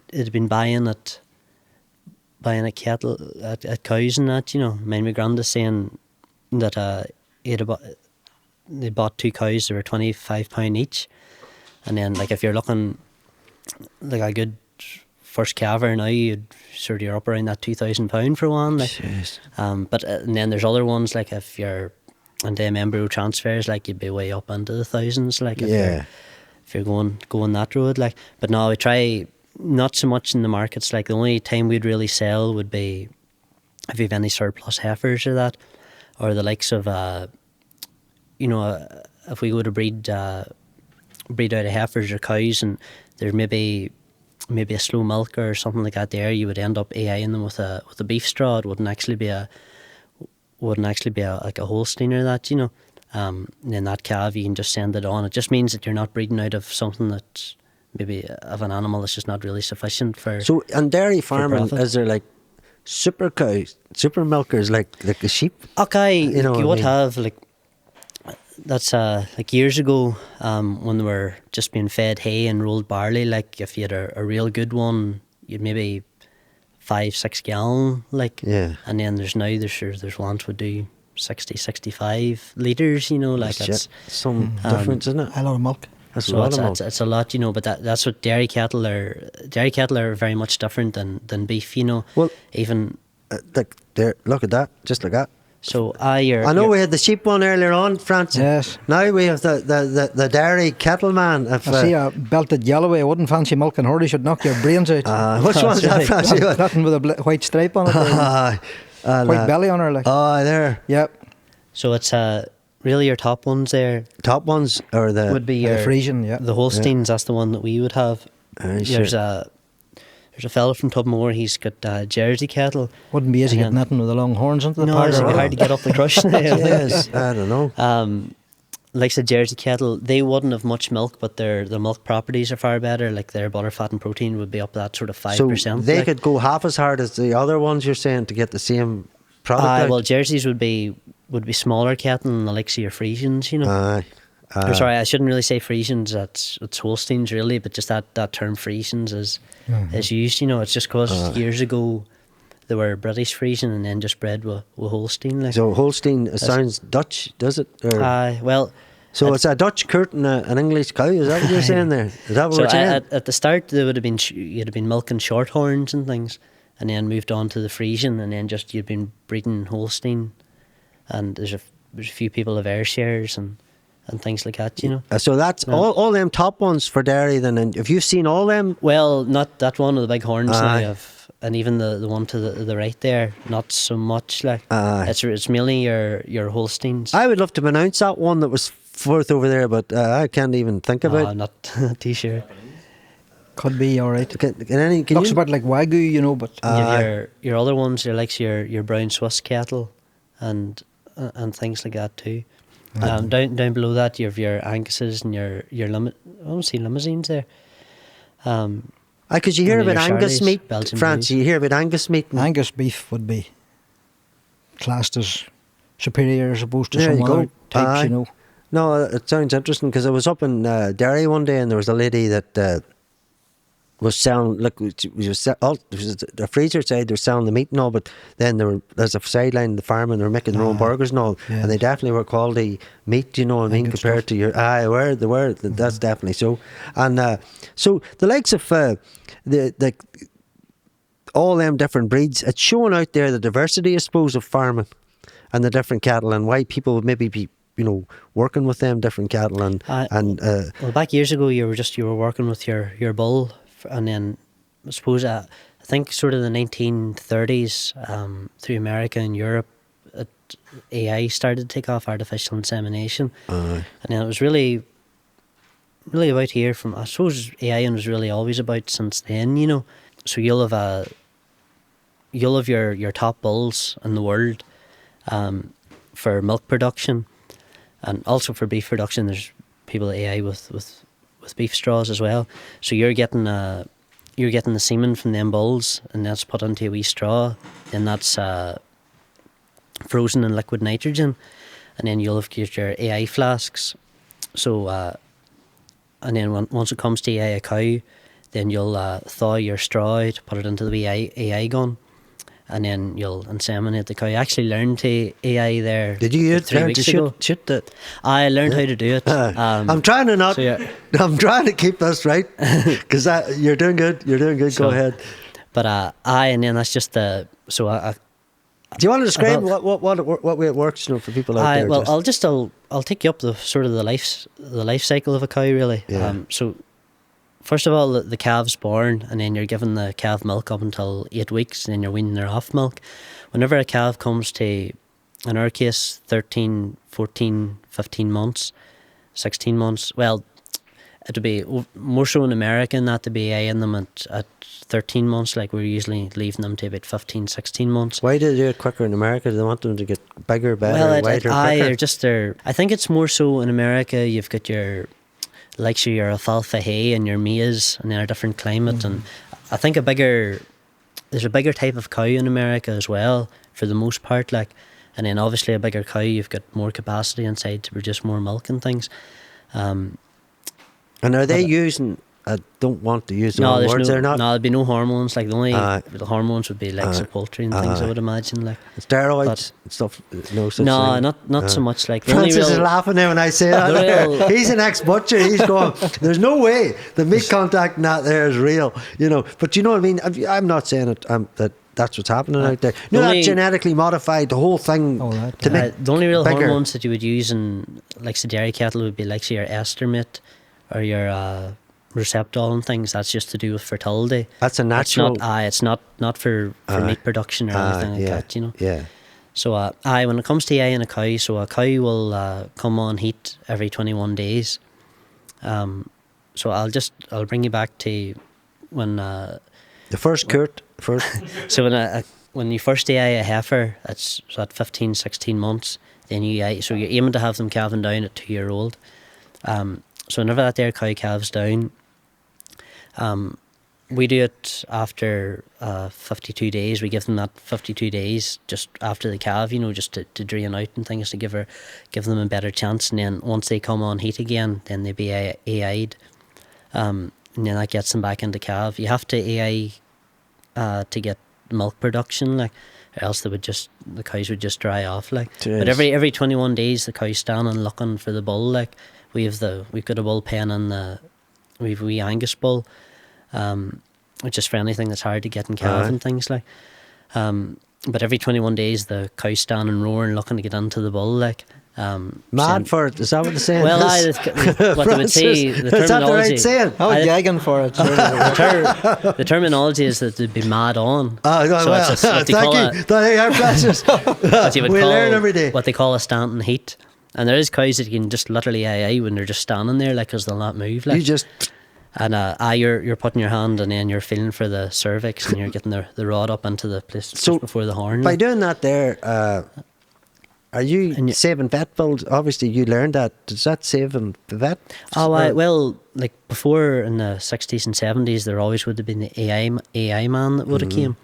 And that's also the benefits with the robots. He would have been good crack, I'd say that, boy. It's also the benefits of the robotic milking, and you have a thing called the heat time on their collars.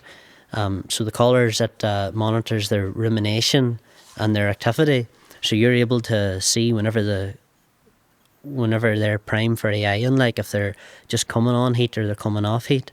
Ideally, you'd be looking to AI sort of like maybe some people say 8 hours or 12 hours after their prime heat, because that would be the age that the semen is, you know. Yeah.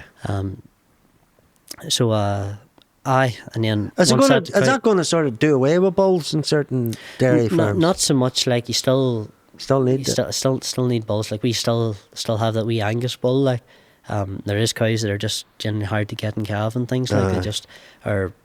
Like we have a fella that comes every few weeks to PD. That's to scan cows to see if they're pregnant or if they've any fertility problems or things like that. And how are you getting on with that score so far? How are you getting on? How are you getting on with the fertility? By doing it yourself? No, I've only done a few of them. Like any hits yet? No? It's too early to know yet. Too early. And when will we know? I don't know. We'll see. you give it a bit, but no, that's real interesting because. And then whenever that cow gets in calve, you 2 months before the calve, you're putting the cow dry. So that's giving her 2 months just to recuperate and build up for calving and then build up into the next lactation. So is that all stuff learned just over the years, or is it just practices have changed it? Well, the general, I suppose practices have got better and things like, and genetics have got far better. You're taking more out of less, taking more out of less cows as such. So it's actually. I don't want to use the wrong word here, but is it like a more humane way of doing it? And it's not rushing the cow all the time and just impregnating the cow flat out. Well, it would be. It's more humane because if you just let nature take its course, that bull would just inseminate her as soon as he could. He wouldn't give her that time to. No curtain period. No, it's just straight in, no kissing. There's no. Oh, well, you said it. But it's always good to give them. You always have to give them that there 6 to 8 weeks, No, it sounds really good. And it sort of leads me on, I suppose, Gavin, too, to Francis, you spoke about, I suppose, on the early days of, cows and your grandfathers and your own father and their grandfather's time, there were certain ways of doing it then to check if a cow was pregnant or a sheep was pregnant. But you were saying about, Gavin, the way you described that, the whole dairy end has really come on leaps and bounds. There's a lot of stuff going on there. You spoke about the first sort of scans done on sheep, Francis. Do you want to tell for people out there that maybe, suppose like me, never thought of things like that there. You just thought about your dad. They knew, there's two coming, or and you just didn't know how it was. Oh, whoop, Kevin, your case, ready. And so, do you want to explain a bit about that? The first scan? If they're heavy on lamb, you nearly know to look at them. There's 2 or maybe 3 lambs in that Wow. But most people would like to know after maybe 90 days there, after the ram was taken away, there's 1, 2 or maybe empty. The empties, you could take them to the town and cash them in, and get like £1 to buy meal or someone for the ones that was carrying the doubles, Gotcha. 2, and then the ones, a single lamb on them, they didn't need as much feeding or maybe no feeding at all. You'd have hunted them out. And the ones with the twins would have been maybe kept near their home when you would have give them, like my dad was doing, a wee bite in the trough there. Gotcha. Feeding them, Gotcha. So the same kind of principle with cows as well. If there's one going to twins, you would give her perhaps a mineral bolus or to put her dry early, you know, just to give her a better chance and things wee like. story about that. In there that told an yarn one time about a man who would have took the sow to the boar. And most people would have walked them to the boar, but this boy, he had this habit of taking her he would have took the sow in the barra, put her into the barra and wheeled her up the road. And then he went anyway, and the boy says, leave her there, he says, go and get a cup of tea and come out again. And he says, bring her back in 3 weeks, he says, if she's rolling in the muck. And he says, if she's eating grass, she's all right. So 3 weeks went by and she was rolling in the muck, so we got her back into the barra and down the road and got the job done and back home again. He was getting tired up and down the road with this barra and this sow in it, you see. And this morning he says to the wife, look out what that sow's doing. He says, I'm hardly going to get out of bed. She looked out and he says, is she rolling in the muck? He says, no. Is she eating the grass? No. What the hell's she doing? He says, she's sitting in the barra. He says.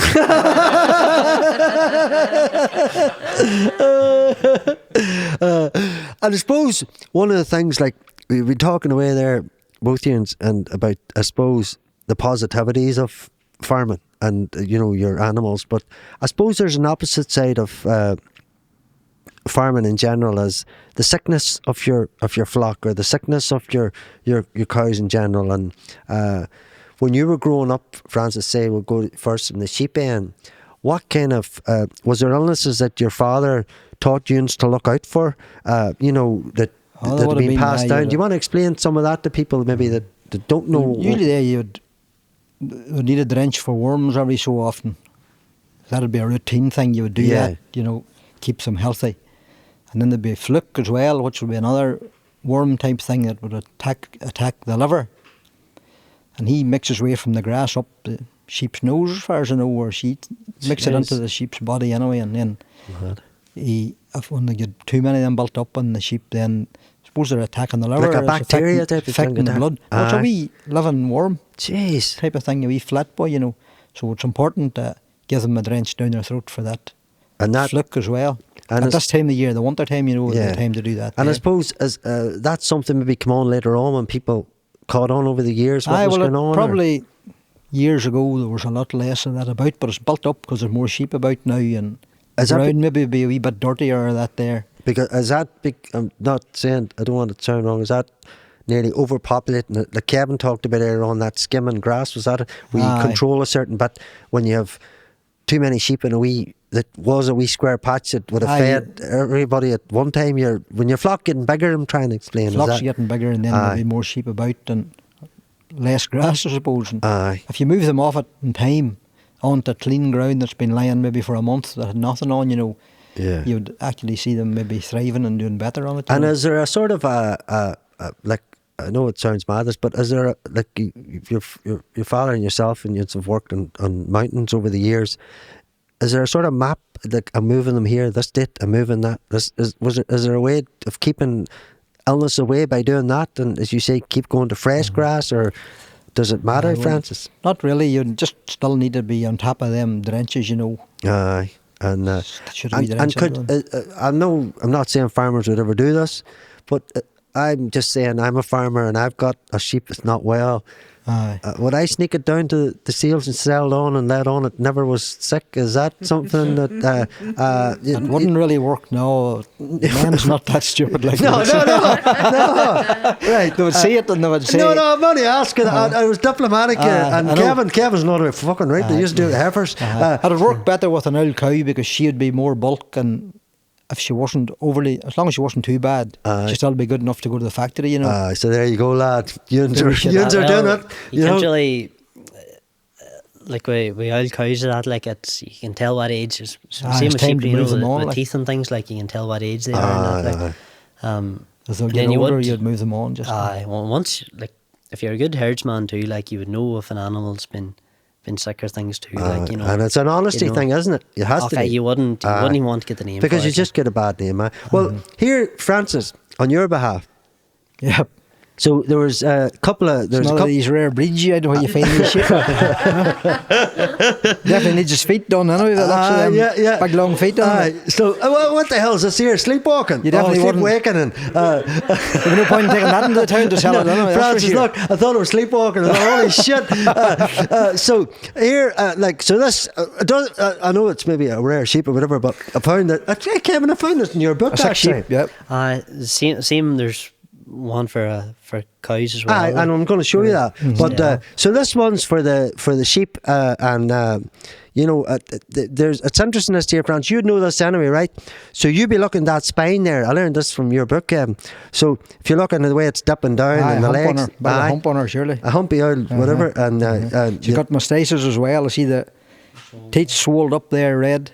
Good man. And them feet needs clipped as well. There you are. And it would hardly be worthwhile bothering with that sheep.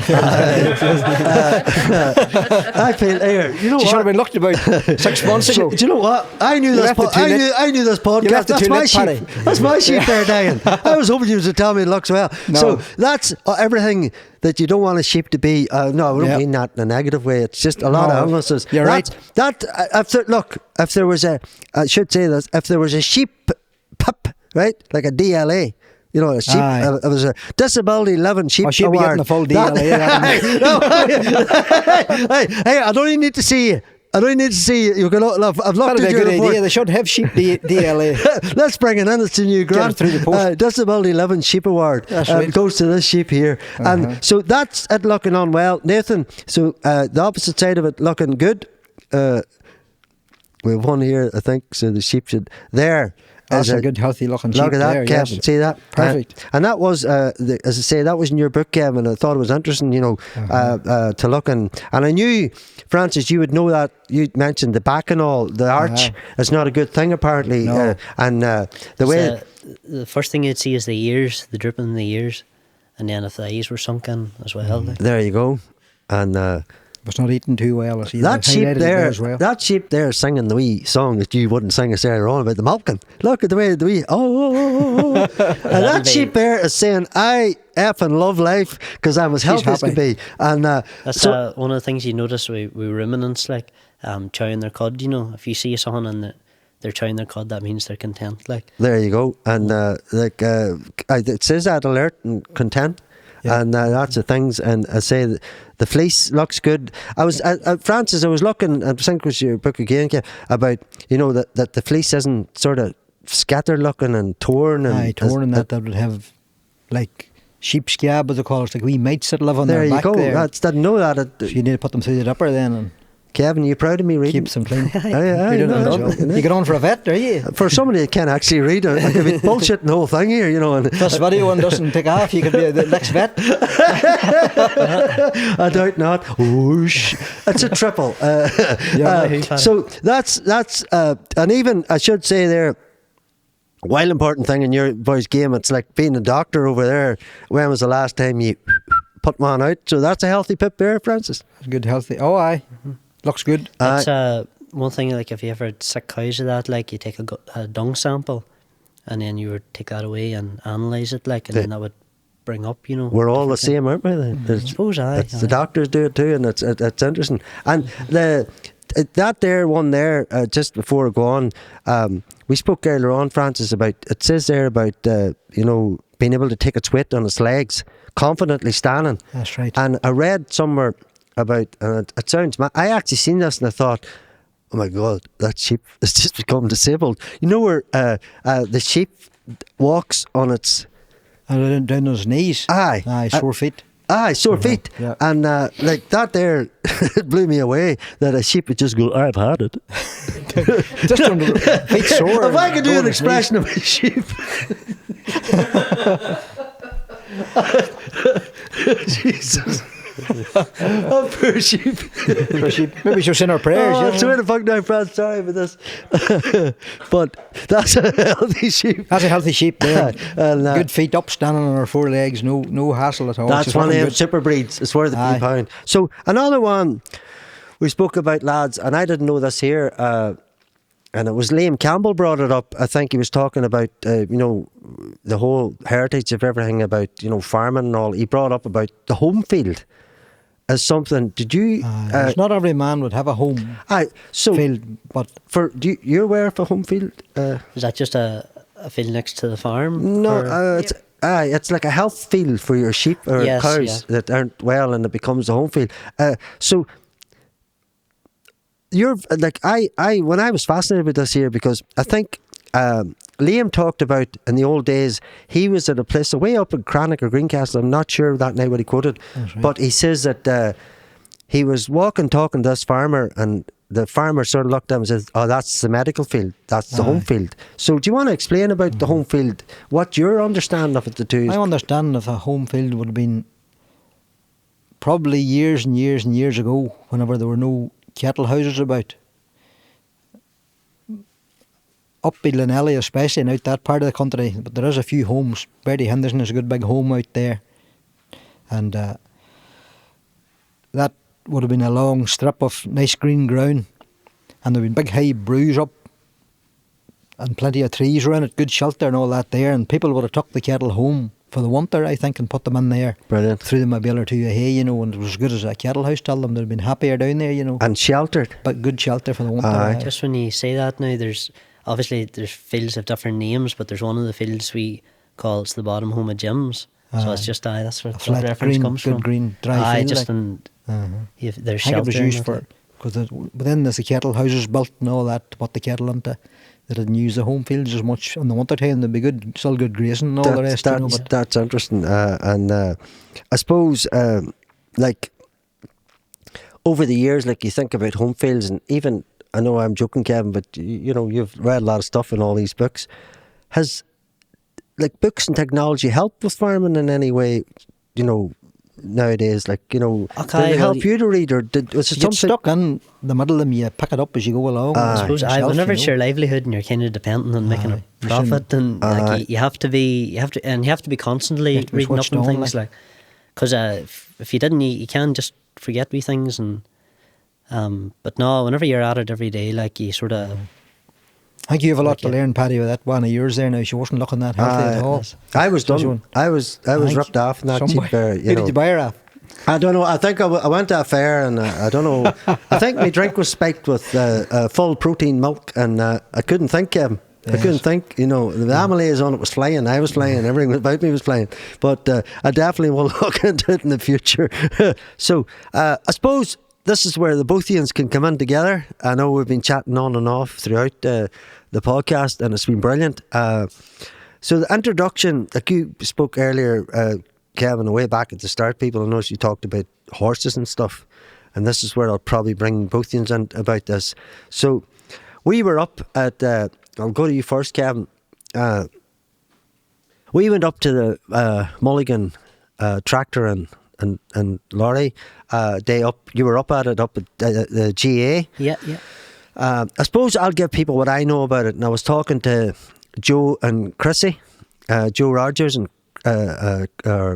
Demo, sorry, Big D, Big yes. D, and so the actual it tells it in the name, Mulligans Tractor Run. It was first started by Brian Mulligan, isn't that right? Well, out the I road, think not the bar, no, not so much. It was Joe Rogers took it over. I'm not actually sure of the origins of it, but it used to be from the corner house. And then it was Mulligan's Bar out in Monina. That was just a place for them to just sort of congregate. Get you, sorry. And then it got to be, it started off in whenever I first attended it, it was starting in Hannah's, Mervyn Hannah's yard. Just out and the then road? Then it went to Brian Mulligan's. And then it got that big. The only place now is Ballinascreen. So that, there's over for people listening, that's the whole of Ballinascreen we're talking about here. Oh, sorry, Ballinascreen GAA Club up in Straw. No, well, what I noticed about it was, I suppose for people out there, we might as well. It's a brilliant charity. You've raised 30 grand, over 30 grand this year, and every year. You just get together and you choose a couple of charities. Isn't that right? Is that how it works? Yeah. So last year it was for this year, or at the back end of the year now, but it was for the Down syndrome group, South Derry Down syndrome. And then it's sort of this year we always try to do different wee initiatives. So it started off, we did a boozy bingo out in Anrath Dhu, I just good crack with your fella Black Paddy and all that. And it was over two nights. And then something different this year. We did 32 counties in 24 hours. Yeah, and that was in Joe's wee car. Joe's wee Nissan Micra. And were you in it too? Or? I was cramped in the back seat Why is behind that? Joe. And, so there was Joe, and was there Joe yourself? Was there anybody? Just two drivers or yourselves? Or was it? Me and Joe, and then a fella Chrissy McCool was there. And you were followed by people, obviously. Just Big D and Abigail and Ronan. And it was just, you're trying to do the 32 counties in 24 hours, and I had a wee a 360 camera up, so it was it's sort of like this. I had it in what's called Grand Theft Auto mode. So as if you're playing Grand Theft Auto and you just see this wee Nissan Micra driving around Ireland. That's deadly. So, but I had to stay in the car just to get it to connect, Yeah. And I was uploading them onto Facebook and things. But that was a great wee initiative, like, cause that I wrote a wee song and all about it too, Well, we can maybe hear that after. We're going to hear a song after, anyway, aren't we? Maybe we'll see. We'll see how it goes. But so that was, obviously we completed that, like, and it's great to say I can say that I've stood in every county in Ireland, Proud every time we went into a county, I got out and took a photo just beside Brilliant. and then that led up. That's your wee honeymoon route, lad. Wee honeymoon route, Francis. We're both invited. We had a retro car day as well, and then that led up to the big day, obviously, the Mulligans Tractor and Truck Run. But I suppose people should understand, sorry Kevin, that look, we were up that day, and it's a big community event. It's huge, and like there's no doubt about it. People love their tractors, like, and their lorries, like, there's no doubt about it. And even for the community and for the young ones, like, just to get to understand that there, where you're, like, your rural community, and get used to tractor. Like, there's young ones in the town, have never really been that close to tractors. Only really heard them going through the town, like, and just to get up close and personal. And it is that. And I suppose what we're going to show where there you are there. That was in Monaghan beside Big Tom. So there's. So I was. I made the caption: Big Joe, Big D, and Big Tom. Big Tom. Do you know Big Tom? And Big Tom and the Mainliners. The Big Tom's famous hit. Do you know it? Do you aware of it? Our Gentle Mother. Was it? Oh no, I'm asking you. He's going to sing it after a while for us. Would you know Big Tom music? Would I? And what would his big hit have been? Maybe a few big hits. Actually, they were all hits with Big Tom. You're going out the same way you come in. That's right. That's the main one. I know. Like, see, this is Saturday night. Would you just sit there, say that again? There, going what? You're going out the same way you came. People would wish that went out for a night, big night. This time of the year, you're definitely not going out the same way you come in. You're going in happy night road. So here, we're on the tractor on here, but I wanted to. Nathan's going to, I suppose. What's important about this here is what I'm trying to get at. I suppose it's about the little grey Massey Ferguson, and as there it is there. Is that right, Colin Francis? That's the right. Now, maybe you know that man there, do you? I'm not sure whether it's a TVO or a T20. The T20 was diesel. The TVO was obviously TVO. So T20 should be some sort of a T20, was she? I'm not sure. I wouldn't know my tractor too much about my tractor. No. And so we're talking the 1940s, I suppose, after the World War. There would have been a case of wee Ferguson, grey Fergie. And so at them days, I suppose you heard the saying about like Ferguson and Ford. They were kind of Ford Ferguson. And I suppose, and now I suppose the tractors, right? So you go like we'll just pause on that there a minute. Mm-hmm. And if you could just sit there as two farmers, right, and think about your own ancestors, when the first tractor would have come in to families that you spoke there, no electricity, outside toilets, everything about it. It must have been like a miraculous intervention. It was just like, do you know what I mean? That's it. Like we started, or the first tractor would have came about was a TVO. We didn't have a Ferguson T20, although my granddad and Balahi had one. And then I think it was 1975 we got a Ford 3000, and I remember like they're telling the stories about her when she was in the yard, and you thought like this is some tractor, for the time, and at the minute our biggest tractor would be a New Holland T7 200, and the back wheel of the the 3000 is smaller than the front wheel of the T70 That's mad. 200. You know, That's mad. but there's some advances. And But if you think you're about into it, then I suppose, like I was up that day with the run, and I talked to some people, you know, Francis and Yep. Kevin, and like it was real interesting. I talked to one man, and he was standing beside what would have been an old Davy Brown. So he was proud of that. It was an old one. He was fair proud, and but yet I kind of just accidentally says, so what had been used for, and he says different things, baling and pretties and hay and all these different things, and then I says, what about a tractor like that?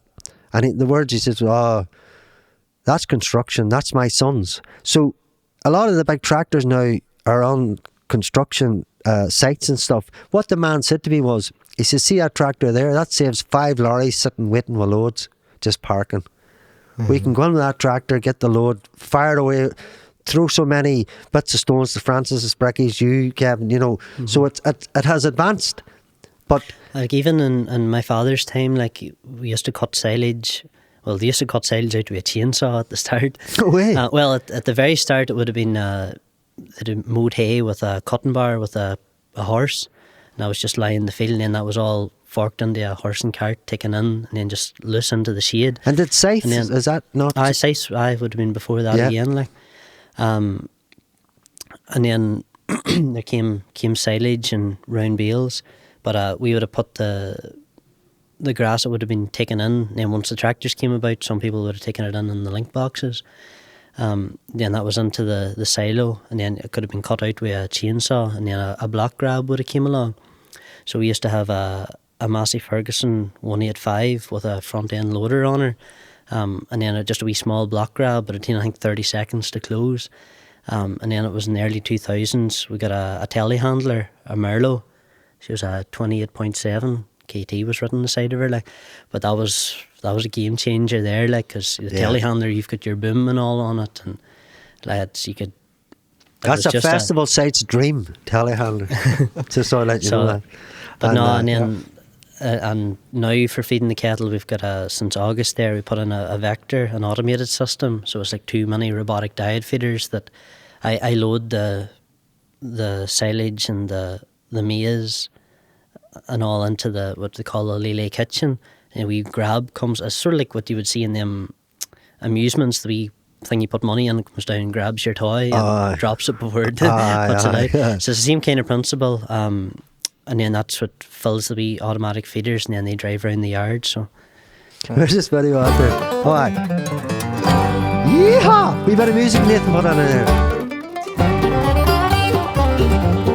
So, there's a man there, you know, and there's like some of the tractors are huge. I should say, we're showing this here as well. There's a gentleman I was talking to. Who's that man there with a hat on him? So, could I just say, lads, whoever sells brown boots must be making an absolute fortune, right? And dream green. Love that t-shirt. The older the fiddle, the sweeter the what, Kevin? The tune. Sweeter the tune. So, I wanted to show that there just for people out there that might be watching, that we will have a wee edit out. We were up and out and about and talked to people. It was real interesting stuff.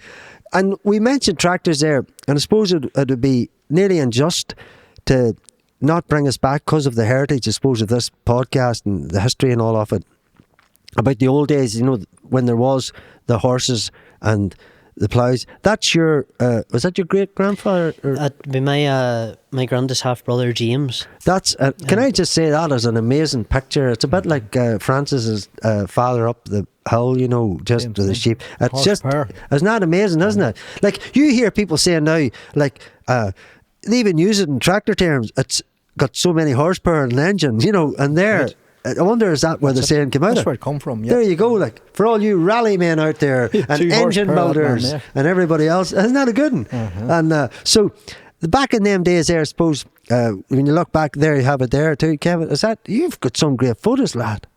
It was my Auntie Donna, God rest her, she did a lot of work in the family tree. Like. Brilliant. Well, you know, is your Auntie Donna still on this planet yet? Oh no, she's passed away. God now, rest so. Andy Don. I was going to thank her there, but she done a good job. I'll tell you what, it's something really, you look at any of them sites online now, like there's one there Molly Clerkin does, is genealogy. It's amazing. There's people come in, Francis and Kevin, from all over the world. Here, right. I might be connected to the Dermard, the Kellys, I might be, and see the amount of people that are getting information about their kin. It's amazing, and I think that's what your aunt done, was ahead of the game, lad. Do you know what I mean? It's called genealogy for those out there that are looking stuff. So just a wee story of James. It a sprayer on the horse one day, and there's a woman came out to. He must have been too fond of her bacon, and she gave him bacon as in buns. Buns, sorry, I thought you meant the whole famous bacon there. There's a man beside you soon get us some bacon. Whatever it was anyway, and he waited till she turned around, he threw it into the sprayer, and spent the rest of the day blocked the nozzles and it was spitting out apple cream buns the rest of the day. That's brilliant. And so I suppose, and for I think it was you, Francis, or I can't remember which one of you said it at the time. I know it's a question, and I know a lot of people will be very upset to hear this here, but what happened to all the horses then? They weren't kept as pets, or what? What did they just? Well, that night we were talking to Malachi McCormick, yeah, that's right. Hi Malachi. He said he remembers them all being gathered up down at the Shambles and put on, or gathered up. I don't know, went on lorries or they went up to the train there on the back row maybe, and he thought it was Germany they were going to. I think you're right. He said that. Aye. So there was no pure shame. He says nice big healthy horses, like the whole thing was gone in no time. Once the tractor come in, that was it over. Just no more work for the horse left. And so I'm sure some people kept their horses. I would think they didn't all send them away. But I'm sure there is still. You see, them Balmoral trade shows have got the big horses there. So obviously there's some people that kept them on and big Clydesdales. And I suppose what people should know is that. If you think back before the tractor, like I know you said it yourselves when we were chatting in the research, nothing really changed much in farming. It was all that same kind of thing. Up until the tractor come, I suppose. And then I suppose it just boom then. It just lifted everything, and it was a different time. And one thing I picked up for both of you, and you may say I'm wrong here, farming's a very isolated game to be in. There's just you and you and the cows or you and the sheep or whatever. Yeah, all right. The time. Aye. So I suppose the one thing about the old days, you spoke about too, Kevin, cutting down labour and milking and all. That's fine. That helps people get profit. But what it actually turned away from, you could say I'm wrong here, is that community. That's right. Aye, but even in modern times with the advancing, with the mobile phones and that, like you even see it, not even so much in the farming aspect, but just even about the town and that, like there's that there social things almost gone, like back years ago, like before even electricity came, you had just your, what was it, tully lamp or hurricane lamp? Or a candle or a tully lamp or hurricane lamp, yep. But like once it got dark, like what did you had to read a book or else maybe play cards or something, and you had that sort of social aspect, like, and to be honest, even for nowadays with one's mental health, like you need to actually be communicating with ones. Like I found during COVID, like there was no outlet, and there's only so much emotion that you can convey through a text message or something. I know, I hear you. Back especially with farming, because there's that many challenges and that you definitely need somebody to talk to. Yeah, and I suppose for you and your generation, like I mean, for Francis there, being brought down to Friday, he had that working in the sheep sales, and then eventually he done it himself, and there was a camaraderie of people going to the bar for a wee drink, maybe. Sure. Even you didn't drink a wee coke. Half the people on the Fair Hill on a Friday wouldn't have been selling sheep at all. They just come for the occasion. The occasion to get talking to somebody and chat, and then sort it out their head, No, it's good. And even maybe talk to an hour farmer about your own. Farmer or something, and go over to the pub for a drink. And the same wavelength, you can relate to someone like that, and just you're sort of saying about that there. I suppose I brought it up because I was at it just wasn't to do with farming. It was all to do with the Sperrins and what we are, and the tourism and farming and work and industry and all these different things. But there was a gentleman stood up and he talked about that's why I'm bringing this up. We talked about farming, and even, you know, you look at somebody and go, oh, they're so, look at that Jeep, they must be this and that and that. But the isolation's still there away from the Jeep. Do you know what I mean? And you know that the mental health, the worry. Oh, like there's days, you know, you just question, what am I even at? You know, like, do you want to explain a bit of that? Because there's other people might be listening, young farmers like yourself, and how do you cope with that? And I'll ask Francis in a minute. Like, well, like I suppose, you know, you're doing long hours and you're trying as best you can, and there is sometimes you just think everyone's against me. You know, sometimes the more you try, the more goes wrong, and you've machinery breaking or animals getting sick and all that sort of stuff. You know, and especially now for young ones coming up, like it's, I suppose when the way the whole sort of thing about farming is going, it's not much of an incentive for young ones. Like, there's too much rules and regulations and trying to cut cow numbers, and it's just heading the wrong road. Like, whenever you're looking back, who's years trying ago, to cut them? Is that like the government sort of saying it would there's only be like so many? it's just that sort of narrative. Like, you look back to my grandfather's time when they were giving grants out for draining ground and things, and now they're trying to re-wet land, and it's going, like, they're blaming cows for the climate change and things, but you know, there's no real mention or no consideration for commercial travel or, you know, all that.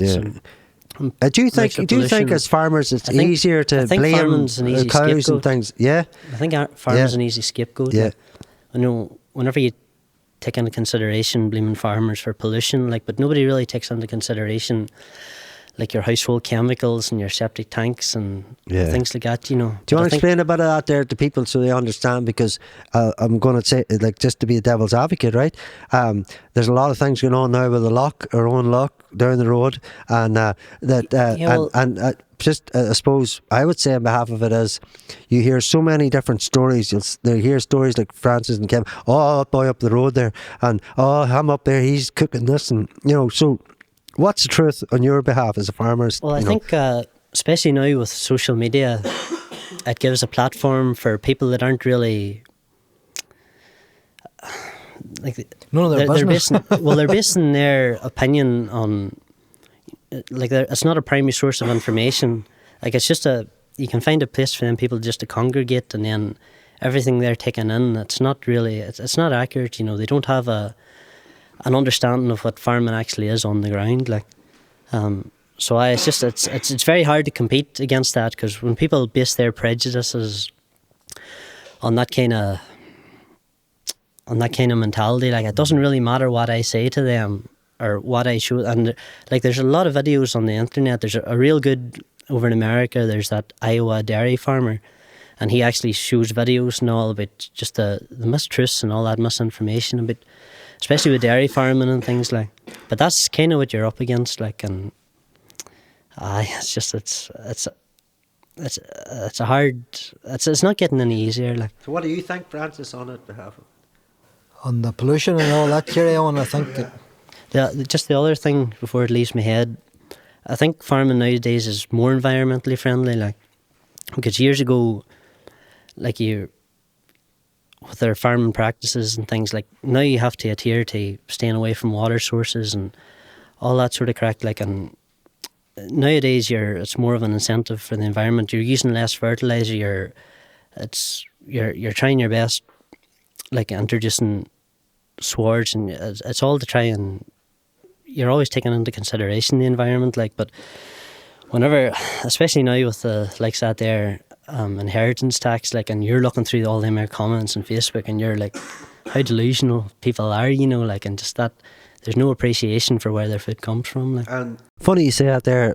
I'm only noticing there recently, I didn't save it, there's a picture of all the farmers in London, and it talks about that there. It talks about food and you know, because I pick up you guys, you love the land and what you do, you know. So I find this is a moment to tell people, you know, like, here, hold on a minute here, we're not, you know, the big baddies here, you know, because at the end of the day, the one thing that I picked up on it, right, I could be wrong here about that, your inheritance tax you're talking about.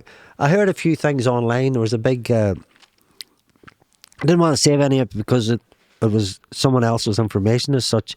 But I think it was the Farmers Union gathered in Belfast or something. That's right. Isn't that right? Oh, aye. And I've a few were aware of that there and watched it, which I did. I watched a good bit of it. It was horrendous. It was horrendous to think that. I suppose you could make it easy. Your own father, and then yourself, Francis, and then maybe happened to be Jared was the third owner of your granddad bought 3 wee lots, right? Yeah. So them 3 wee lots on their own are only worth X amount, but he put them all together, Kevin. All of a sudden, you broke this elusive. You went through the barrier. Then that's all right. So Francis's oldest brother comes in and goes, I'll sell my half. And then it goes down to 2. And then the problem is with the 2 then, who's going to hand it all over to the 1? And then when it's handed down to the 1, which is Francis, he then has to pay all the bill for it all being worth X amounts. So there's no, there's no give or no gain. I personally think, listening to the people talking, I could be wrong here, and I could be ripped off online for saying this, but I personally think it's a case of the big boys trying to get as much land as they can. They'll control every price there is for food.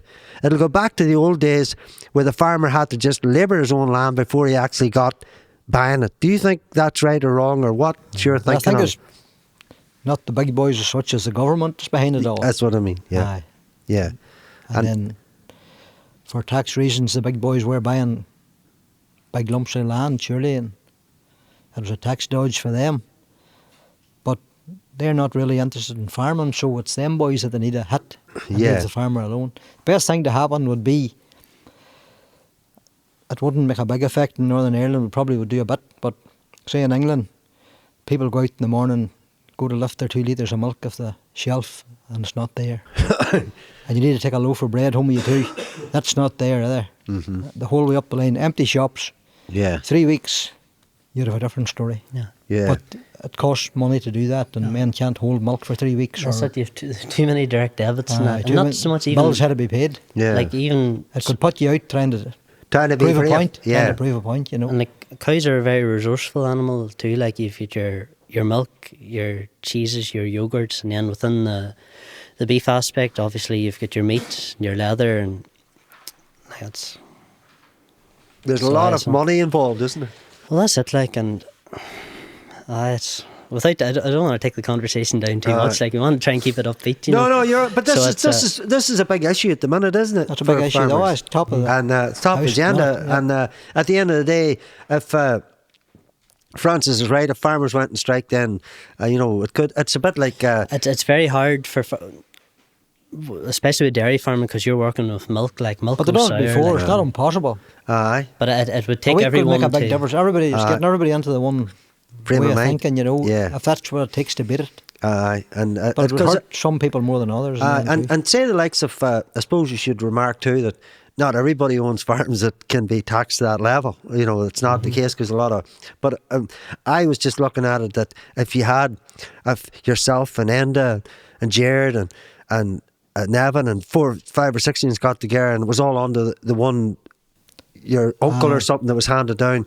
It's worth it then. It's worth that money. So I think it'll catch everybody eventually. Do you know what I mean? Eventually you'll get you, surely, with the price of ground going up and one thing and another there. But any profit you're making, like you're investing it back in, like it's all to aid animal husbandry and things like that, And I suppose like so it's not just because I want to, I suppose, be independent. It's not just the big farmers here complaining, isn't it? Not. It's everybody, is it? Is it every? No, there's no one it won't affect, like, in terms of that, And even, like, reducing cow numbers, like, whenever you look at, obviously, when you're looking at climate, you're thinking of global warming. But to my mind, Ireland's a farming nation, and whenever you look over at India and they've, like, 300 million cows, and then somebody with, especially with down south, like somebody with 50 cows has to reduce down to 40, it's silly. Like, that's stupid. If anything, they should be targeting them there, the big, the main countries and things like that. But there you go. That there. And I suppose what you're both saying is that it's something. That'd be cruel over here, like, but in India, that there's no problem at all with that thing tethered and the rope looks See to be that? tight to his back leg or something. That's a bit If strange, that all was right. happening in Dipperstown, you'd get jail. There you go. And well, it's important to know that people really are under the thumb here for laws and everything that goes with it, Gab. But no decent farmer would do that anyway. That is madness, like. No. And Even for the likes of biosecurity and things. Not that it looks healthier than your sheep, Paddy. that's my sheep's boyfriend. Obviously, Kevin. One of the questions was about wildlife and things like, but people need to take into consideration, like, I think it's, as farmers, you have a duty of care to your animals, and Yeah. like, so your wildlife, obviously, like badgers have TB, foxes, they carry neospora, and then your birds, like, that would come and migrate. The problem I would have with, like, say, your starlings and your sparrows is they would come into the feeding passage, and the likes of the meal that's mixed up with the silage, they're eating the meal, and then their droppings, and then the cows are ingesting that, and even to relate it back to Ballinascreen with your foxes around lambing time, so you are somewhat restricted in how much you can do for the wildlife, like. Yeah. But in terms of like what farmers are doing, like you're respecting like a nesting time for birds and things like that, and you can do as much as you can, but it's not like farming isn't this kind of Cushy sort thing. of it's not this kind of harmonious thing, like. Yeah. You have a duty of care to your livestock, like, and some of the general public just don't understand that, like there's diseases that you have to try and mitigate against, like. And like I suppose that's something, I suppose. TB's the big thing at the minute, like. Yeah. That's devastating, That's the one comes from badgers, is that right? Badgers and deer. Not so much deer in this area, like. But the thing is, badgers are protected species, Yeah. Like even if you, just to take it away from farming for a minute, like, cows are my favourite animal. My second favourite animal is hedgehogs. But I've only ever seen 2 hedgehogs in my life, and the main predator of hedgehogs is badgers, and badgers are protected, and what's wrong with hedgehogs, Oh, yeah. And the thing about a badger too, like, one badger can just wipe out an entire herd of cows, like. No way. So, And But it's only the ones that's affected by TB. well, that's it, also. like. Yeah. There's That's badgers on our farm, and they have They're been clean, there like. for years, and There you you leave go. them alone, because if you shoot them or do anything with you- them, the bad ones could move bad into one their move area in. then, Wow, so there's protector badgers and such. Bertie Henderson down there had the wee badger sets, and he went down with blocks and he built round them and left it nice and tidy for them, They were nice clean badgers. I've seen that in They still TV. come over there through our fields there as well, and There you I've go. never had TB in my life. There you go. And that's funny you mention that, because But in some parts of the country there is definitely badgers with TB, and that's where they need to hit. and well, even If a out, cow had TB, you have to get it away out of the farm as quick as Yeah. you can. once And if a badger come across your field with TB, leave it alone, it's protected. why is that? Suppose It's silly government rules and regulations, and people that love badgers, huggers and one thing and another, don't realise if you put your arm around a badger, it would cut your throat. I want to be a vicious. I It's see very the claws dangerous. on it, like. Like Jeez. thick jaws on it. Like That's wild. Like, and so as you say, I suppose what you're saying out there as farmers, working farmers, that everything isn't as rosy as It's all, what you're saying too, Kevin, is somebody can make some voice pop. Oh, the farmers are doing this and that and that, but yet there's no voice pop coming back and going, just hold on a minute, this is how this is for me. Well, and that, you know what I mean, Francis? I do, there. surely, And it's like, and I think another thing too, everybody's a journalist online now. That's and it, like, so it's kind of like, and there's eco warriors disappearing, and they appear and disappear and appear and disappear.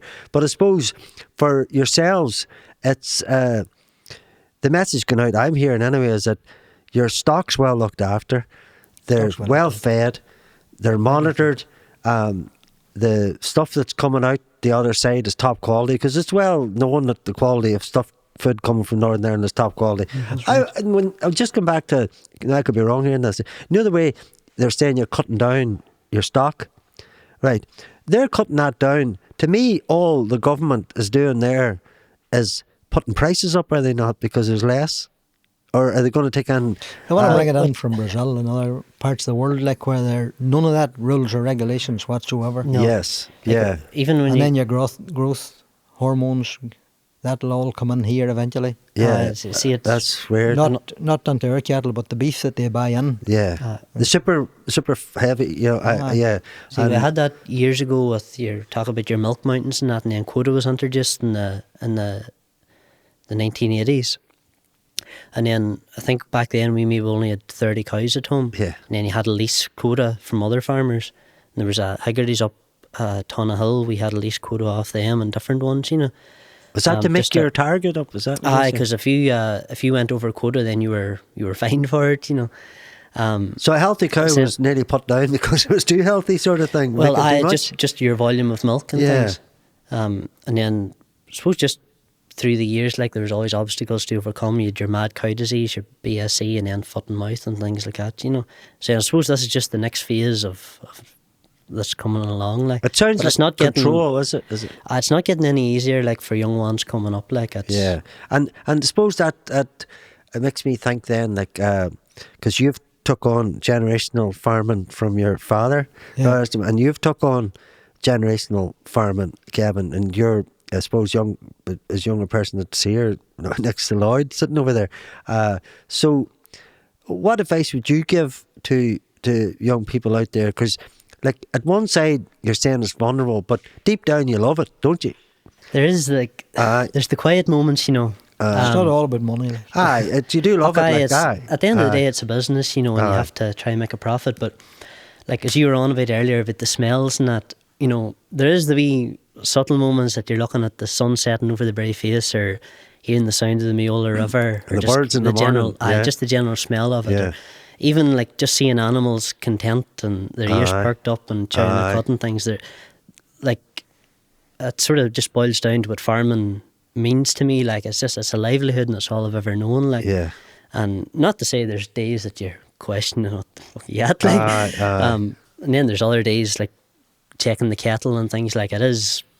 Well, it sounds silly, but doesn't go wrong every day. Like no, but there is days it is almost therapeutic, you know. Like it's better than being give it up for the farmers there, because a lot of people think you know. And I suppose like, what advice would you give to any of our young people then, in a sense, if I was somebody young, and let's just say I worked with you in the summer the same way Francis worked with the different people and done all different roles before he became a sheep herder farmer himself, what advice would you give? Like you're a generation now, right?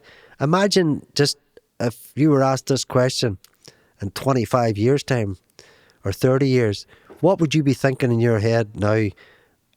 Are you looking ahead and going, right, I'm going to pass this to, because we spoke about earlier on about the tax and all of it. Is it something you see ahead, or are you just going on with it as it is and not thinking that far ahead? I suppose, well, like you have to have a reason to get up in the morning. Like, and I suppose that ultimately what you want to do is leave the thing better than what you found it, you know, to maintain and sustain a farm that's profitable for your children, I suppose. You're preserving it. That's it, like, and it's like whenever you look at that old photo of the farm and you see how bad the ground was with one bushes and rushes and that. Yeah. And if I was to show you an aerial photo there now with lush green grass and hedges well maintained and well drained and and that's effort over the years for all the ancestors. Never in it, friends. There's actually a story about draining. It was Danny Scullion's father, Danny Scullion, the credit union.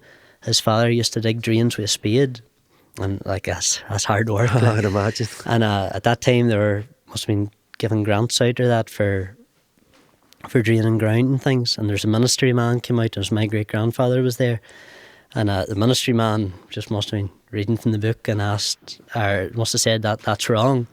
And my grandfather, my great grandfather, he must have said, if you want to go over to see that man there, and John Scullion was there anyway, and your voice is over, said the Scullion, that's wrong. He took the spade and just shoved it into him, pushed him into the drain and said, show me. But it's the same now, like you can get inspections of people, usually a bunch of field farmers coming out and telling the rest of us how to do it, like, and it's the same. Did you look at me there? I'm not a field farmer. I'm trying to help farmers. Like at the minute you have a thing called a red tractor inspection, and it doesn't it's of no benefit to the farmers, of no benefit to the consumer. It doesn't really benefit the cows much because it's mostly to do with paperwork. Yeah. And if you didn't have some paperwork, right, they have the power to just ring the milk crowd and say, don't lift that person's milk, you know.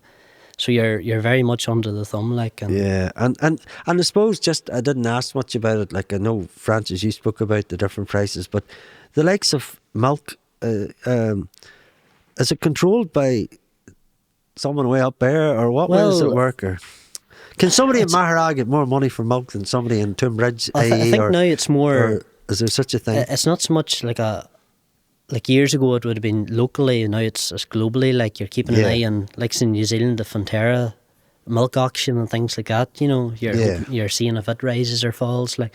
But then there's a lot of variables, like especially down south this year with they had a bit of a drought, and down south works mainly on a grass-based system, and then especially coming in now, we're going to get a thing called a winter bonus, because down south they usually dry off and December time, and when the cow calves down, they're calving onto grass. So it's as an incentive to produce more milk in the winter, you get a thing called winter bonuses and things.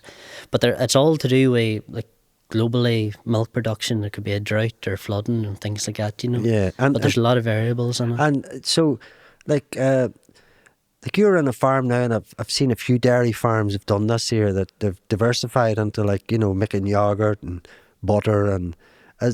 Can you imagine the farm in 20 or 30 years with your own kin thinking, like, to do that? You know the way. It's hard enough to get around it at the minute, you know. But is it something? I wouldn't rule it out, like. Because it's quite interesting, you know, because all of a sudden, you know, Francis, you've got a farm, but you've got a wee shop, and you've got kids can come and look at it, and they've got butter and milk or the different stuff, like nearly. Because you know why I'm bringing this up? It's like nearly as if, you know, it's that sort of farmers. Like we talked about there, you said go on strike, season back their own control. And get control of it in yourself. And sort of going, do you know what, lads? I'm only giving you 15 pints of milk. You can go fuck yourselves, because the rest is going on over there. Well, it might work. Do you know what I mean? Get a bit extra for it and only keep 50 cows. You could maybe be as well off as the 200. Do you know what I mean? And I think control would be a good idea. You know, take control of, you know, and you're like there. You're saying there's some dude in a red suit, or Mr. Red can come in and, you know, should be kept in the shade, Mr. Red. That's what I heard in the T-shirt. We'd want. If it's blue, it won't do. Is that it? Is that doing it on there? One fella, he came out and he was going through batch numbers and meal dockets and things, and he seen cobwebs up in the parlour, and he said if you had no flies, you'd have no spiders, and just a complete space cadet. Like. But that boy has the power to. So he's just paperwork studied. And that's it. You know, I wouldn't care if it was like your farm quality assurance, like if it's to do with animal welfare or things like that. But whenever it's just paperwork for the sake of paperwork, like it's not getting any better. It's carried away. So in 20, 30 years' time, we could be seeing, you know, Fullerton's butter. Don't know what I would diversify into. Or maybe just full fat butter. Or maybe just start alcoholic milk. By that time, I'll have wrote a good song, but then I'll be living off the royalties. The cream of the side of the Sperrin Mountains. It's flowing here, and as I say, but that's something. You know, it's good to talk about that there, because obviously people will be coming along taking farms on in the future, and you know, like. They are thinking about it, and they are thinking about diversifying land, and I've even seen that one of the most important things in the world we have now, and you spoke about it both, is food, and it's the food production. Food security is something that nobody really takes seriously. It's massive. It's massive. It's massive. Until it happens, then there'll be a famine. Yeah, and somebody told me that there was a person that worked with chickens, high up in the chicken industry, and whenever they started the job, it was maybe 10 years ago or less, if the world stopped producing food, we had 11 days food ahead of us. Wow. And at the minute it's down to 1 day. Wow. See? Why? If those figures are correct, it's scary, isn't it? It's scary, and that's everybody just aligning at one time, everybody's just wanting, and that's it. A lot of people, the panic was there, like. That just shows you, friends. A lot of people never have went hungry before, like. You know, whenever you look back at the famine times and things, like, people would have appreciated, you know. And that's one of the things I've never really heard that many stories about back at that time, you know. I think it was just that horrible, nobody really talks about it, like. I suppose but then that's like what you've said there. That goes back to what I says. Take control again. Take back control, yep. And don't let some whooping boys from wherever, Downing Street or wherever it is, you know. Whenever if that many bills coming in, like you're very restricted. Yeah. But have they created that system?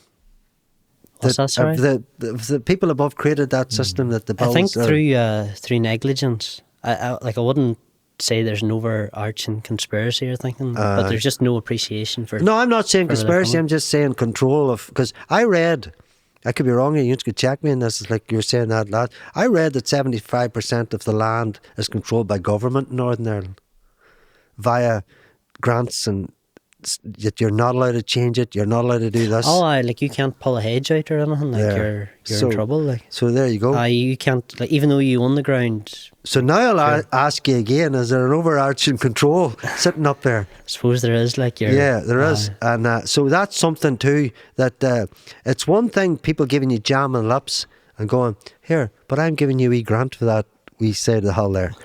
And there's another thing where the farmer thinking, well, I can throw a pile of different organic flowers back and fawn and bring it back. Oh no, you're not allowed to do that. Mm-hmm. Do you know? Actually, so do you think what they're doing at the minute is soil sampling, and it'll be compulsory. Like, so you're like they're sending somebody around to soil sampling your fields, like, and it'll all be done with GPS. So there's no way that you can rig it, like. Get you.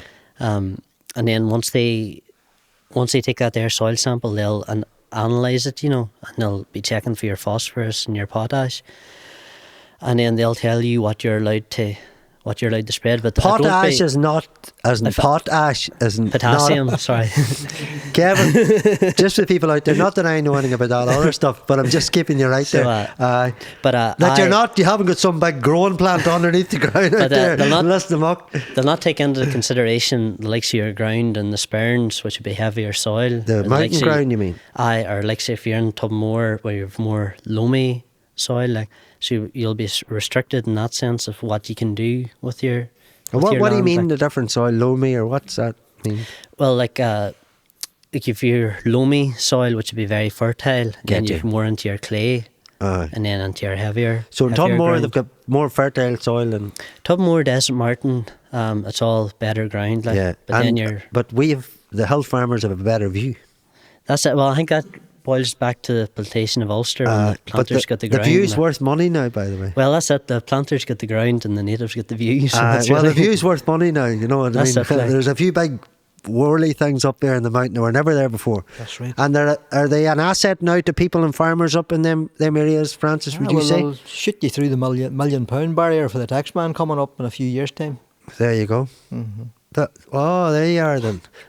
So they were good one time. We're good up until last week. Right. Watch them World Turbines. So what I would say is we've been brilliant talking and all. But what would you say for young people of the future and the likes of sheep farming, Francis, and the likes of dairy farming? What do you think to get them involved? Ordinary sheep and suck cows, it's definitely still going to be a part-time job. You still need your job to go with it. Yeah. But the young ones don't want to do that. They don't want to come home from work at 5 o'clock and get their dinner and go out and work to 10. I get you. Aye. On the farm, Aye. So is that going to be harder? It's going to be harder. Oh, it's definitely going to be harder. And will that leave it that only, like you talked about the gentleman earlier on coming and buying the 500 sheep, will it be just a certain amount of I suppose ladies and gentlemen that would own them type of farms in the future? No, it's going to be hard to know what way the whole thing is going to pan out, Yeah. And well, you're hoping that, you came from a big clan, and you're hoping that down the line... there should still be a farmer in the house somewhere, you'd think. Brilliant. And to hand down and keep going. Because I think your father wouldn't have wanted it not to. No, he wouldn't have wanted it. That's a hard thing too, I suppose, that, years ago they spoke about the son or the daughter that stayed at home. And I think that's dying away now too. It's dying away now too. Yeah. Aye. Because that independence of people, they're not going for the 20-hour days, they just want to work. And they indeed want to do overtime at their job now, never mind come home and start farming. Like. There you go. It's a different generation. The whole thing. This man here is built different then. Kevin. He's built different, do you think? Seems to be. Well, he's brought So up with it, you see, from day when, one. He when was you're out brought up his with dad. it, it's different. You're like It's a different Francis. story. You're Aye. like Francis, Kevin. You know. Like, and I suppose that's your livelihood, and you need to do it. You know, like Yeah. nobody else is gonna. And I never really do it asked for the you. question, is there big bucks in it? Because I don't want to ask that question, because I know you pulled up in a Jaguar there, but that's... or was it you showed me a picture of a Jaguar? Was that no. I pulled up in a Peugeot partner van. I know you or did. maybe I sing a wee know, song I'm about only it. slagging. It was a 4x4. But But there's not so much, to be honest. Like you know, whenever you take into consideration, like years ago, your fertilizer, like my dad can mine it at £70 a ton, and then now, like so nitrogen, you could be up at £300 a ton. Like so your meal, £70 a ton. Now it could be up, depending, like sort of dairy blend could be over £400 a ton. Like, Jeez. and then that's how many ton. Like we're using a lot of tons of meal. and why things. is that there? Is that after Brexit? about in- Is it Brexit, or is it COVID, or what is it? It's just something that's happened over time.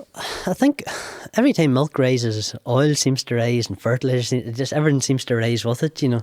A lot of it down to do a lot of greed Aye. of people, fertilizer people and oil men and think all they- that. I It's pure get greed. The you. whole I thing get is you. I pure get you. greed. I get just you. It's see sad that- milk Even in the rising paper and there thinking today, more they money. said that the ordinary man, when he pulls on at the pump, still been ripped off with the price of diesel, and petrol should be lower than what it is at the minute. They won't take it down. Aye. And It that might not be the man that's selling it in Draperstown, it's the big oil companies No, that he buys here it you off. are. You They know. have to. No, I suppose that's interesting there about that there. And like, well, then I suppose what that means in the future, maybe I'm looking into a crystal ball here, that there might be some kind of feed made that is actually cheaper than what's happening now.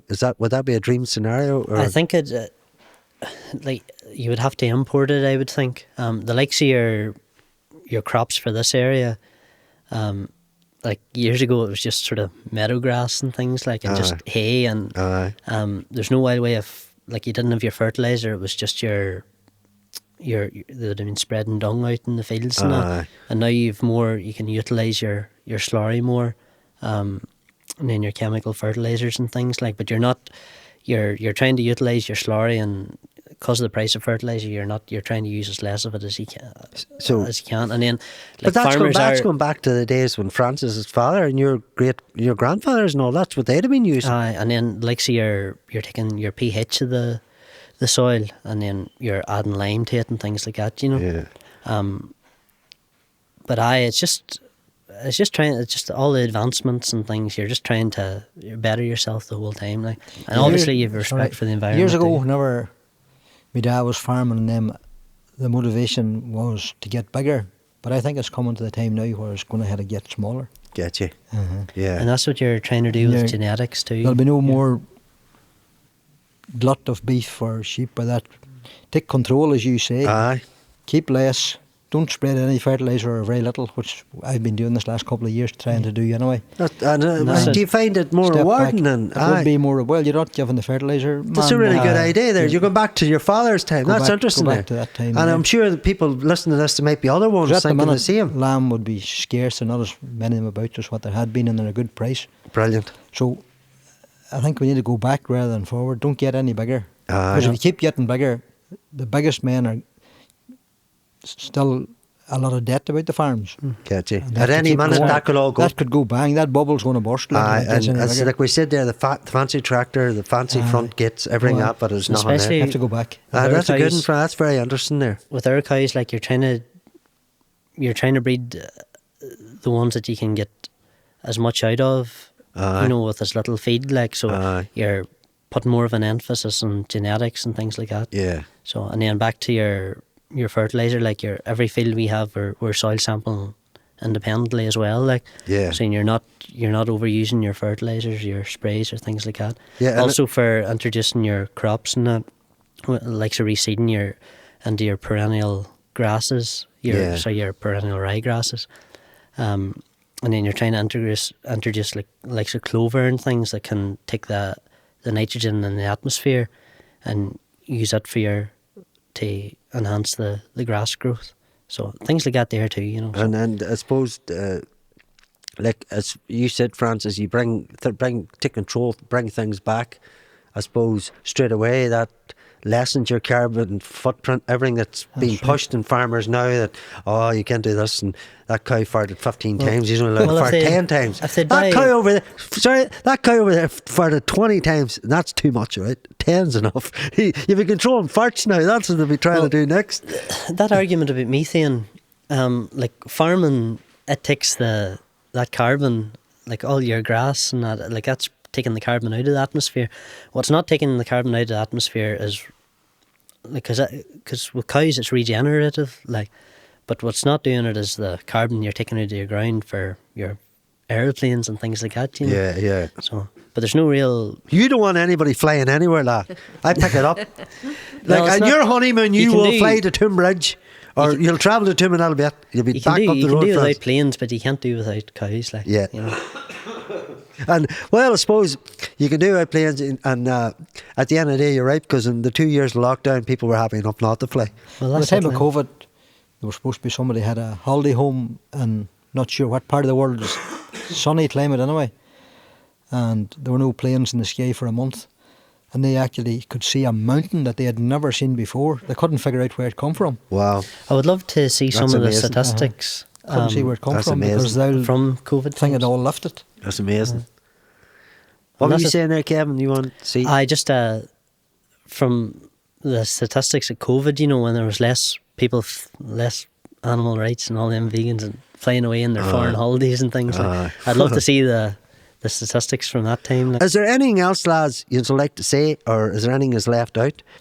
Back in the day, whenever the stalls used to come to Davistown, Yes. there'd been your wee man Hutchison with the ropes. He would have sold ropes and hammers and all that sort of stuff. He was outside Ballinascreen's wee shop, you know, where it used to be down there beside Johnny Burns's. Stella's aunt? Still his aunt, aye, Molly and Bid. Yeah. And there was another man next door to him, Johnny Robinson. I think that's what they called him. He sold suits of clothes and Wow. you'd have bought an old coat off him for farming even, or they didn't look like, maybe second hand, I'm not too sure. Brilliant. They're all right, they were a couple of pounds they got you. so That's it was- deadly. That's deadly. But he had a pair of shoes on the wee stall one day. And this right hefty doll, he could see her coming up the footpad. And she come over and stopped at Johnny's stall and she says, what are you looking for the shoes? And he says, they're £2. And she started ripping at them and twisting them and messing about with them, you see, and she threw them back down. She says, they're not worth 2 farts.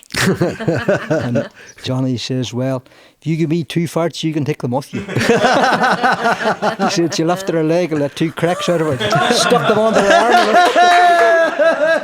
Brilliant. The way she went. That's class. I was trying to get that in all night and I couldn't get it on. That's class. Timing's perfect. There was another one about the boy beside him then, the rope man. And What do you mean a rope band? Just you sound were ropes? sold, if you were cutting your hay out in the field Oh, aye, and you brought it in loose, you Get you. or bailed even, you throw Aye. a rope over the trailer, you know, every man needed a rope. Aye. So you had all these ropes hanging up, tethers some people would have called Brilliant. them, hanging up on the thing, you see. But building suppliers in Draperstown was going out one morning with a big load of stuff on the lorry delivering it, you know. And they put a rope on it and then they put another rope on it and throw another tether on there in case that falls off. And somebody else would come down and say, you need another rope on the back of that there. So they put another rope on and this smart guy come down around the corner and he looked and he says, where are you going with a load of tethers? He says, still, you know, all these ropes on you crisscrossing. And I think the ratchet straps put That to death. paid to the, to the just rope shows man you and the progression of that tether there. man. Oh, that's brilliant. Well, Kevin, have you anything else you'd like to add? I just, on the topic of misinformation about farming, especially with dairy farming, there's a page that you'll find on YouTube or Facebook. It's Iowa Dairy Farmer. And if anyone's just any wee queries of that, like if you just follow that man. Do you want to watch a few of spell the that out videos. to people just to... IOWA, I think, and then Iowa Dairy Farmer. Oh, that's deadly. Oh, they're getting it up there. And So- he's very articulate and showing videos and things. That'll be the very first one there. Up just. So, that. You see, that fella there. And the videos he does is brilliant. It debunks What's he milking cows, is he? debunks all the myths and that. Oh, well, And then that's good. That's he could articulate far better than I could, you know. And is he in And America? In America, and it shows how content the cows are inside. I and am a things like- farmer. Here I am. Speak to me if you want. So Kevin, Iowa dairy we'll go farmer. live. I thought you went. It was Iowa Dairy. As in dairy. Iowa dairy farmer. That's your fella's name. Deadly. So And that's that's the sealer. Yeah. And Francis, we've got a man's going to sing a song, Good man. and I'll get. I'll sit here and listen. I don't mind getting up. The song's called Benjamin the Donkey. This tale begins with a tragedy at first. 'Twas on a stormy night when a donkey's water burst. The baby foal came out steaming, but a banshee started squealing, and the stars would not align. For the mammy donkey took a turn and friggin' died. Yoo! And so I adopted the orphan baby foal, and I reared her with the money I've been scrounging from the dole. The vet said, make sure it gets minerals and protein shakes. I fed him Red Bull and Jaffa cakes, and Lord Almighty, it seemed to do the trick. He grew into a flighty, half-mad lunatic. I put a saddle on his back and I chanced my luck, and I rode him round the fields of Lisnamuck. I tin him down to the river and I christened him Benjamin. There were starry nights when we chased the moon round Brackeriley and Fallaglen. Fame and fortune was for common sin, I could feel it in the wind. Well, I closed him in a field beside the parochial house. Christ, it didn't take long for the priest to raise his voice. He says he all throughout the mass. The sacristan flees and she sees your ass, for he jumps the fence just to bite her on the bum. And there'll be broken hips if people slip some donkey's dung. So he banishes us from the parish of Glen. We were taken in then by the tinker men, roaming the roads of Ireland and racing everyone. From Mullingar Dingle to Ballinascreen, the name of Benjamin began to grow. The fastest donkey in all the land was a headline in the Sun. Well, we joined a race near the town of Ballybrit. The most peculiar names were for taking part in it. Thatcher's Knickers was the favourite to win. A dose of the cold was another stallion. The race began, it was live on the radio. Near the end we unleashed and charged like a buffalo. Black skitters running down the inside of Thatcher's Knickers as we're approaching the final furlong. 2 horses have fallen, ninja monkeys forced to retire with the dose of the cold. Benjamin the Donkey now has to be bold, or 200 yards from the finishing line. He's like a Jack Russell keeping up a greyhound. Oh holy cow, the donkey's pulling out of the slipstream now and propelled forward into first place. Oh, this is inconceivable, the crowd can't take it in. There must be a Duracell battery, shove it on his hole or something. We're into the final few seconds now. And the donkey has done it.